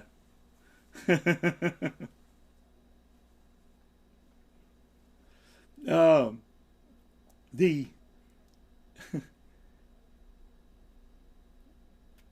inflation and taxation on cigarettes is fucking ridiculous, but the little secret to it, though, is that cigars like these are exempt from most of those taxes because um, most of those taxes are for um, the chemicalization processes and shit like that. So cigarettes are like 55% recon tobacco that's been swept off of floors and sent back, stale packs, shit like that, and then chemically re-enhanced to go into new packs. Whereas when you're buying cigars, it's generally like 99% pure tobacco. So they're able to get around those taxes.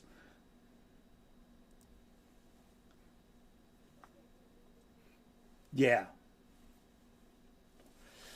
A pack of Newports, I believe, in New York City right now is like $14 or something like that. It's bad. The last I bought a pack of Newports around here, I think, was about $7 or $8 a pack.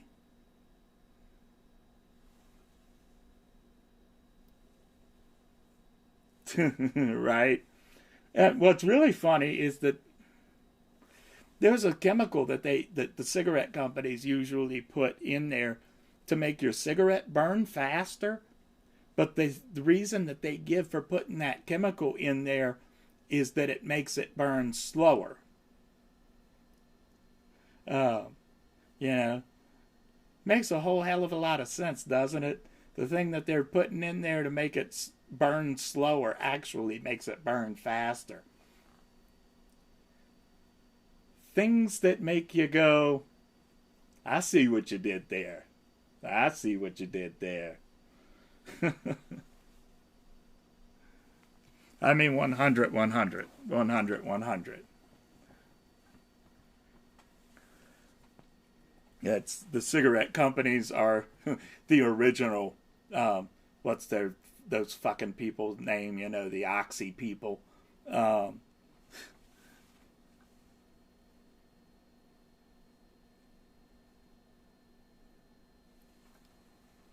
well, you know, I mean, they're trying to sell their product. It's just that their product is a killer. Um, and they'll take shortcuts and for quality control, and they'll do things to make people want more. Like the cigarettes aren't addictive enough without them doing their chemical enhancements and all of the shit that they do to them. You know, it's it's crack, but it's tobacco. You know, I mean, it really is. It's. I wish that I could afford to quit the way that my mama quit. Uh, I don't know, she probably wouldn't have wanted me telling this story, at least while she was alive, in a public forum like this. But, um, you know, I thought it was beautiful. Basically every time she got the urge to smoke a cigarette, she'd smoke a joint. She'd just sit there rolling joints half the morning, and then every time she'd get the urge to smoke a cigarette, she'd smoke a joint. She said after a couple weeks of that, she didn't want to smoke any goddamn thing. It wouldn't surprise me. Uh, and, you know, the same is true about a lot of stuff that you can buy at pretty much any supermarket, even.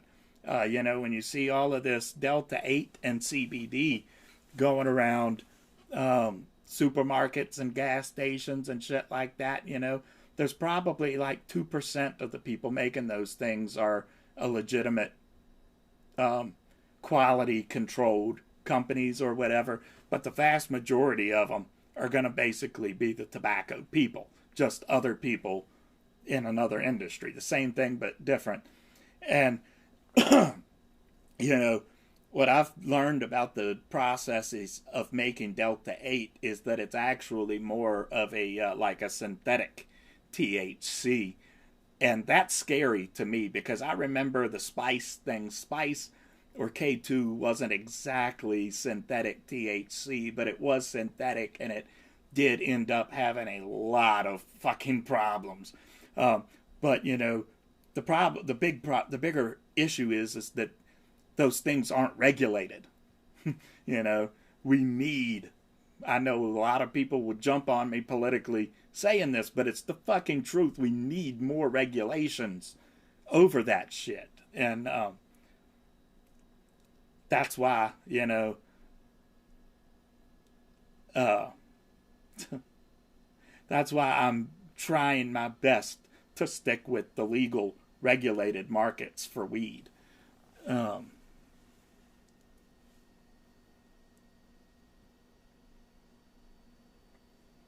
right? Yeah, it is. My brother is a medic and used to work with the rescue squad and all of that shit. And you know, he said he's seen some patients in like really, really bad states after using that shit. I tried it once and, you know, left my throat sore for hours. And the actual high that I got from it maybe lasted all of about like 15 minutes or something. You know, it was dumb. It was fucking dumb. Yeah, right? That's how I felt when, not in a freak outish way, if this makes sense, but that's how I felt when I tried the Tussum DM for the first time, robo tripping. I think I've told this story before. I was at prison. I was in prison, and somebody told me, well, if you buck down a bottle of the DM cough syrup, you'll trip balls off. And I'm like, yeah, whatever. You just want to see me buck down a fucking thing of cough syrup. He's like, no, dude, buy one. I'll buy one together at the canteen, and I'll drink mine, and then you can drink yours if you still want to. And I'm like, all right, I'll see you on that. So we got it. He drank his, I drank mine, and like, I don't know, maybe a half an hour, 40 minutes later, I'm sitting on the toilet in the stall, and all of a sudden it's like it just kind of hits me at once. I mean, it's been a slow process of me like kind of tensing up and, a little bit, kind of like you do with acid when you're entering into a trip, and there's this slow build up. But like I just crossed this threshold all at once and was like, oh shit, I'm getting ready to die. Fuck. And that was a crazy fucking trip. I actually managed to write a poem, which was hard that night, but I wanted to write something just because you know how it is when you trip and you have this wild, fantastical thinking and then try to remember the next day and like, what the fuck was I thinking about?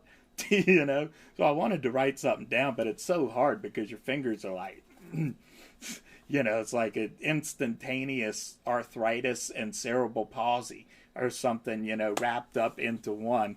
And, I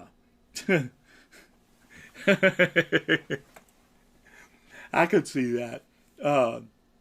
But, the crazy thing was, that I was having that experience in prison. And the warden came to inspect the floor that night. Like, oh shit, exactly. Dun, dun, dun. And I'm like, oh, fucking shit. He's there for me. He wasn't, but, that's the first thing that pops into my head is he's here for me. Fuck. And, I was paranoid as fuck that night, but I'm sitting there. I've got my headphones on. It's like maybe 1 o'clock in the morning or something, maybe midnight. I don't know. And, right. And, I'm trying to like write in my pad. I'm like writing a poem and, trying to just keep writing and which again, I'm like, and, he comes and inspects the floor and then leaves, but I'm like, holy fuck, I thought that whole goddamn night, I just thought, this is it, I am dead. I've got the poem actually on my personal Facebook page. If you like look back into my notes, there's one called Dreaming Turtle Resignation, and that was a poem that I wrote that night. This is not a Dreaming Turtles resignation, or whatever you want to call it. But yeah, I thought for sure I was going to die on that shit. Tripping ain't easy, baby. Tripping ain't easy. Then I kind of miss tripping, but I don't. I am too goddamn old for that shit. I don't know. I might try some shroomies if they get legalized in Virginia. Because I've never really tripped properly off of shroomies. But, you gotta, the shroom, if and when shrooms get legalized here in Virginia, I feel the same way about that as I feel about the cannabis industry in that it needs to be regulated, because shrooms are really, for the most part, shrooms are non-lethal. They're not super toxic or anything, except for this one species that looks like almost every other psilocybin, whatever you call it, species that will kill you.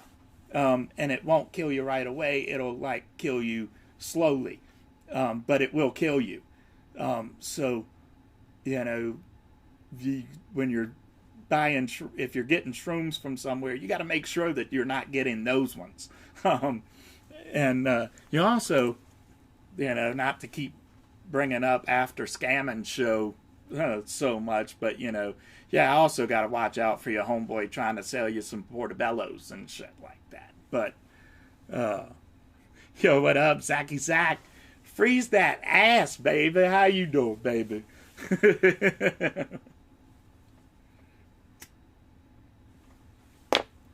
Welcome to the party as we wrap it up. My name is Tummy G, the all-time great. Hey, come on in and have some cake. Some Halloween cake. But yeah, I definitely wouldn't mind trying mushrooms properly. Hell yeah, that's good, my dude. But I'm definitely never doing acid again. I'm not going to well, you kind of can't robo-trip anymore just because they added that chemical compound or whatever it is to it. So it goes along with the dextrochloromorphorohydrane or whatever it's fucking called. That basically, so if you try to buck it down, you just get really, really sick and spend the whole time throwing up. I was promised cake. Give me the cake, mama. Go. Yeah.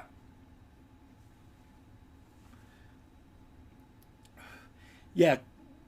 Quitting meth was probably the hardest drug I've had to come off of. I had this is going to sound kind of weird, but I had the fortune of coming off of meth in jail. I mean, it wasn't so much fortune being in jail, but that was a good environment to detox just because there really wasn't anywhere to turn to relapse.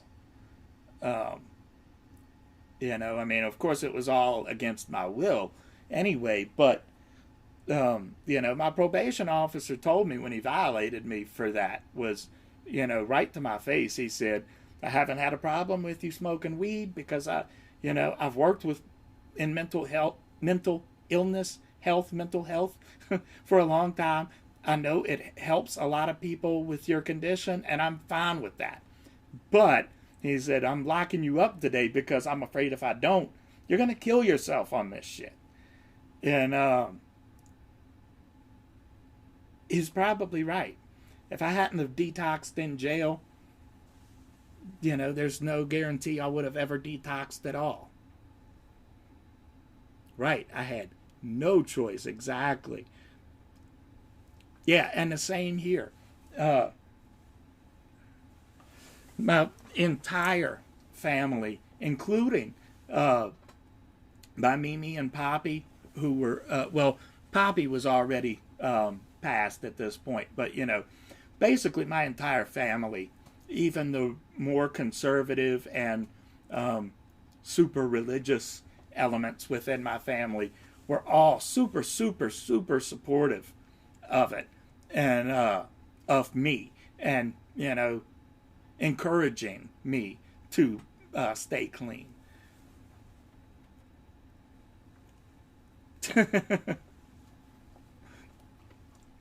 Well, you'd be somewhere, Well, I won't get into a episode of what if and stuff, What if stuff. But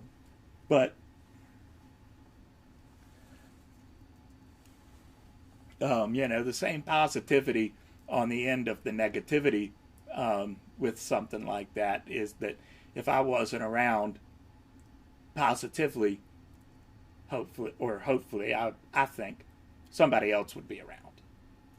The same as if there wasn't somebody to point a finger at me for saying, that's bad, what you're doing there is bad, whatever, If I'm not here, they're going to still point at somebody else. So the same negativity the same positivity to that negativity. Oh, whatever. I don't know what the fuck I'm talking about, little man, but you special.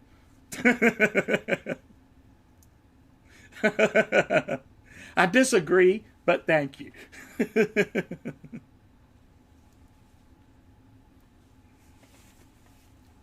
Right, exactly. And she doesn't uh she doesn't bring you down. It's not like one of those you know, one-way relationships. you know, like with actual hard drugs, or I'll say real drugs because they carry the potential for serious addiction and death. But those shits will eat you up and spit you out. Coke, meth, heroin, crack, all of that shit. And you'll build up these tolerances and you'll get hot. You'll go lower and lower, trying to get higher and higher, that old cliche or whatever, but it's fucking true. And never with weed. I've been smoking for 30 fucking years, baby, and my tolerance has never gone up the entire time. I know that's not true with everybody, tolerances are different, but that's exactly what I'm saying. There's you're still smoking when you're smoking, obviously. So you're still getting the negative effects from smoking anything. But, you're not, the THC is not really cancerous or, you know, really unhealthy. It's just, our entire body is made up of, what do you call it, cannabinoid holocaust receptors or whatever, something to those effects. And that's what weed is, essentially. That's what THC is, and it, stimulates those endocannabinoid decepticons or whatever it's called. Yeah, and it's the same thing with any type of uh,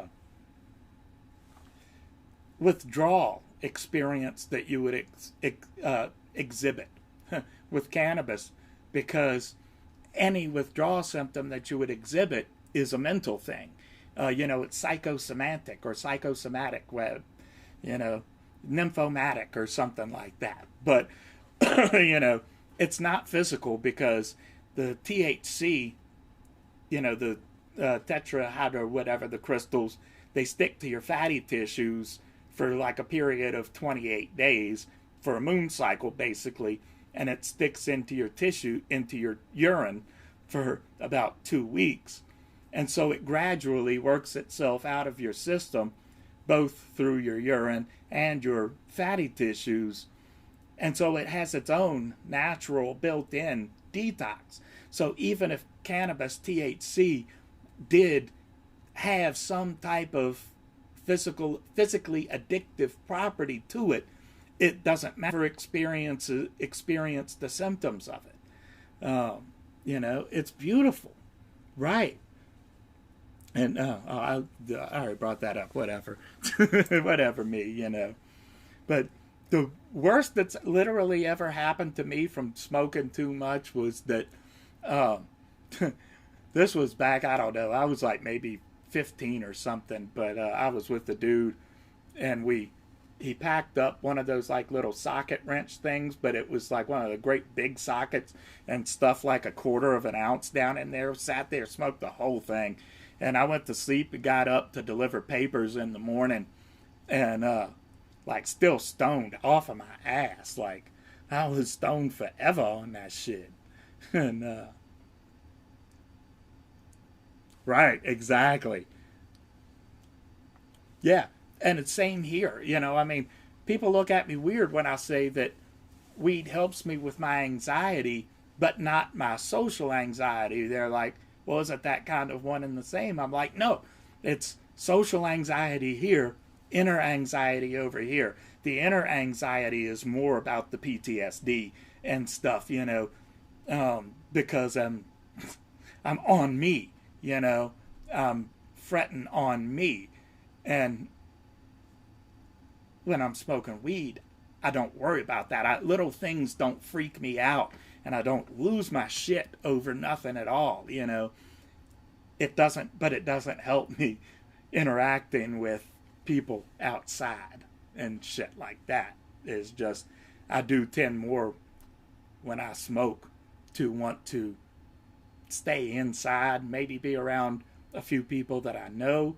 Um, Doing this is actually helpful to that a little bit because it gets me interacting with you guys virtually. Um, and that's cool. Right. And I think what it is it's just that people. Whoa! We almost got a little frisky there. The twins almost came to play. I'm sorry. I think what it is just that people who don't deal with anxiety on a day-to-day basis just can't really understand, I think, is what it is. Um, and when, we're talking about anxiety slash PTSD and the anxiety that comes with the PTSD, um, I think it probably really is hard for somebody who doesn't deal with that on a daily basis to understand it.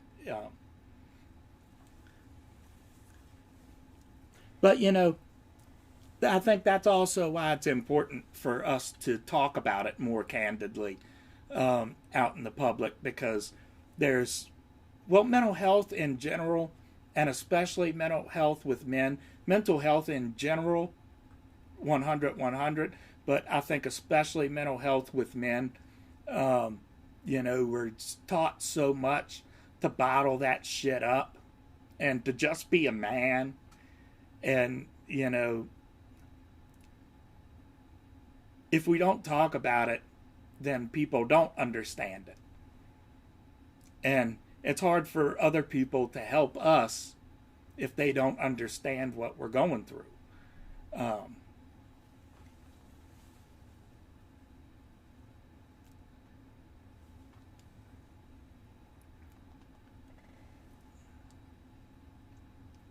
yeah, I mean, I dealt with a lot of that, like that constant paranoia. I made the joke about like my blinds that were falling apart. We replaced recently, but I made the joke to my dad. They look like tweaker blinds because like the pieces were falling off, and it looked like somebody was just in there like constantly popping it open, like looking out, closing it. 3 minutes later, somebody's out there. 3 minutes later, somebody's out there. It looked like tweaker blinds. That shit is ugh. Yeah, it's not for everybody. Cannabis treatment is like anything else. It's not for everybody. Um,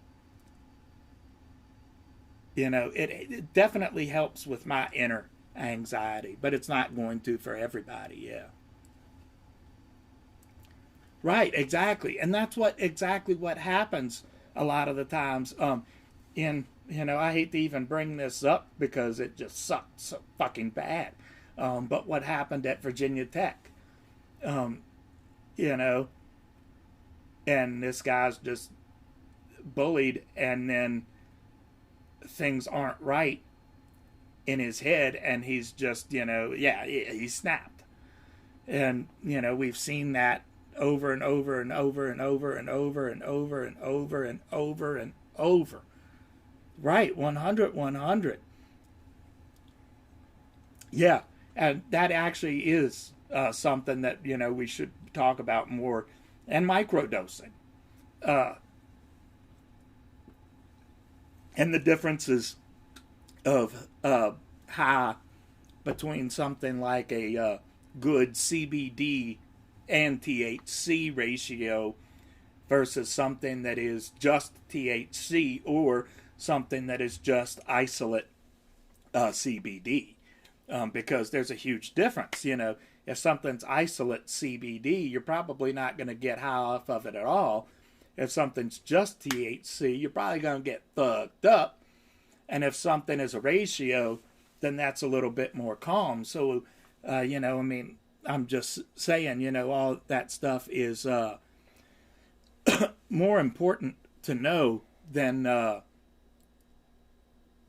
think a lot of people, or at least a lot of beginners, don't understand, and is important to know because, you know, that's what I do. I don't usually do much in the way of CBD isolate or anything like that, but I do have a CBD THC pen. It's, I think, 19% CBD and 40% THC. And it's a really, really nice, mellow, easy blend that I can go out and about and do my day. I can have doctor's appointments, I can do whatever, and I get that little bit of a buzz, but not so overwhelming that I become sort of agoraphobic.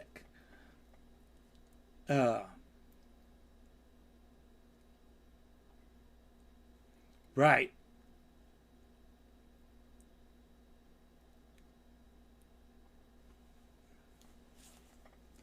Oh, yeah. And, I mean, this is kind of old news now, but epilepsy. You know, the progress on treating epilepsy has been nothing short of the closest thing I think we've ever been able to say to having a medical miracle. I mean, it really is. I mean, I've seen all kinds of stuff about, you know, right, about, you know, people that were having hundreds of seizures in a week go down to having like one or two seizures every couple months, or, you know, I mean, just that far down. And the loop in the living room stopped playing. So there's no more loop on that screen. Sorry, that out of left field right there. But,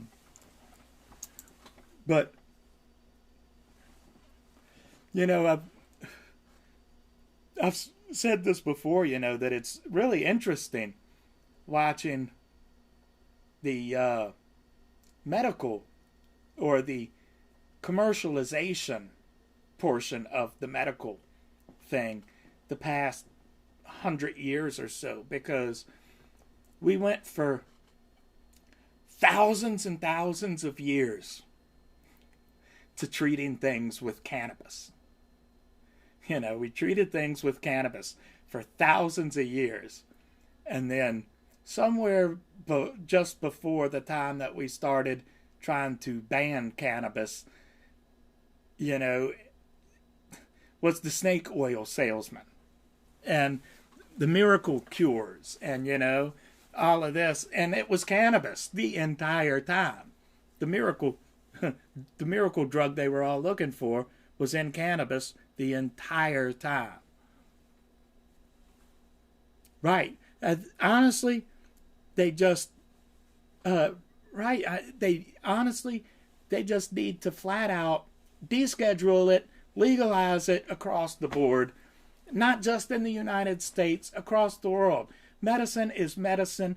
Why fucking prohibit something that is less dangerous, less toxic than 99.9% of consumable products or plants across the planet? You know? Prohibition of cannabis literally makes 0 sense at all. 0 cents. Cheers, my dude. I'll take another one with you for that. If my shoulders can stay in costume. But, you know, free the weed.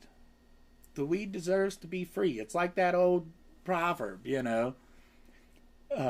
Only a fool would save weed for a rainy day. Because every day without said weed, every day without weed is said rainy day.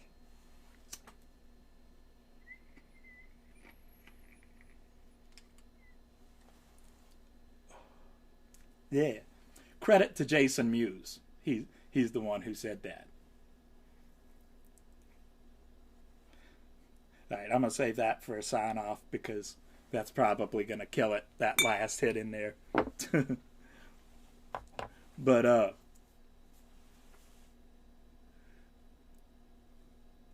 yeah. Thank you, man. That was from the 420 Goody Box, Halloween box. But don't get one. Don't get one. If you missed the stuff that we talked about, the 420 Goody Box, go back after this and go look for that part. I'm going to post that part of the live stream separate as its own video too, because basically 420 Goody Box tried to charge me and a few other people at least for a subscription that we had already tried to cancel. And they just weren't canceling it. And that's no good, obviously, you know. So, in the words of some great wrestler guy, whoever he could have been, you just made the list.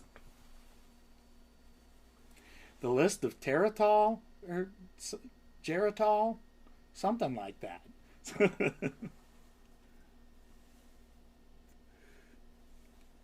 Yeah, it's bad. It's like what I was saying earlier. Basically, is that, you know, because I'm planning for that best of worst of boxes video, and the thing I said about them was that they were gonna be in my do not recommend list, but after this, they're in my dishonorable mentions list because I do not recommend them at all. And now I actually recommend that just stay the hell away from them. 100, 100. It's bad. That's bad.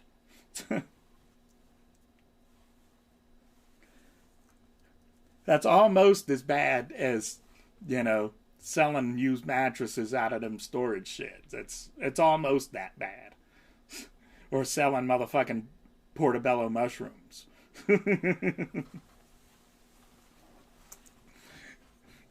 Gave that old lady some roaches and bed bugs. Bitches love roaches and bed bugs.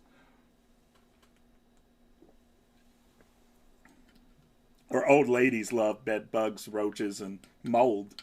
That's actually the bigger concern, really, with an old lady especially, is mold. You know, fuck the bed bugs, the roaches. That ain't half as bad as what that mold is gonna do. That mold will fucking kill you. I should know. I've died.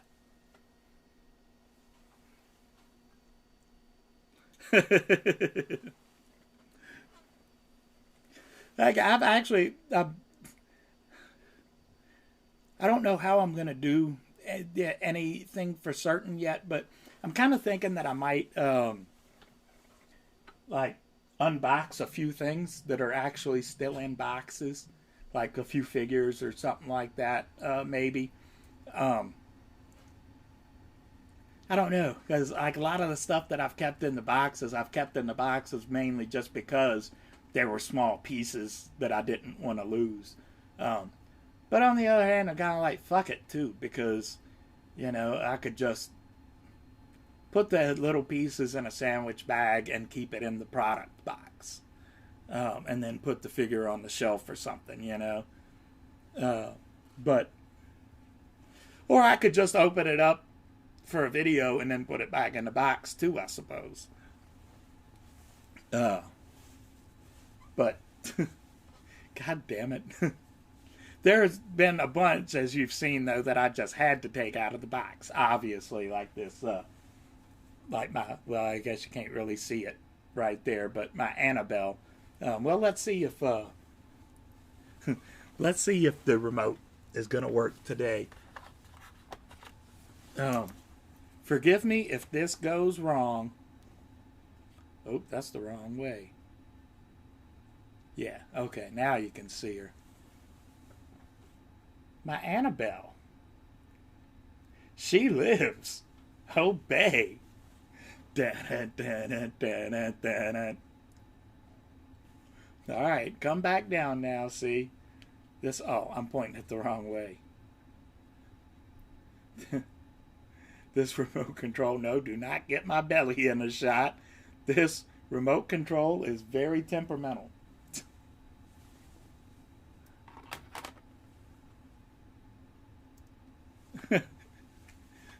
Yeah, that's kind of by design, you know, because I just tried to, like, especially like on this shelf and this shelf over here, like I just tried to cram little things in between little things. Just like, I'm gonna put some stuff in between that stuff, baby. Stuff that stuff on up, mama. That's some nice stuff I got there. Where do you get all of these cool toys?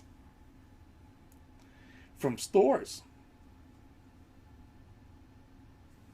online, and retail. They come in the mail. All right, so I guess we're going to get ready to run out of here since P's, if P's not going to come and say goodbye. I'll say goodbye for him. Meow, meow, meow, meow, meow, meow.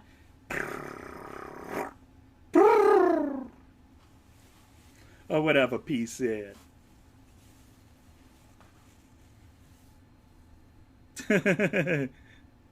Kind of. And a cigar shop. Hell yeah. We want the pea. Meow, meow, meow, meow, meow, meow. Where you be, little G? You ignoring your treats. I apologize. And I know everybody loves my little pee-pee, but sometimes he just wants to shrivel up and hide away. What are you gonna do? I absolutely will. So, yeah, we're gonna have a happy Halloween. And yeah, I'm gonna be up for a couple days, vegging out, spacing out, and you know, see what happens. And yeah, hopefully I can get back to editing soon. Hell yeah. And you know, get the rest of those videos coming. We're gonna have the Nightmare toys probably will be shipping really, really soon, because they're always fast. And yeah, let's have a great Megamonth, baby. Cheers.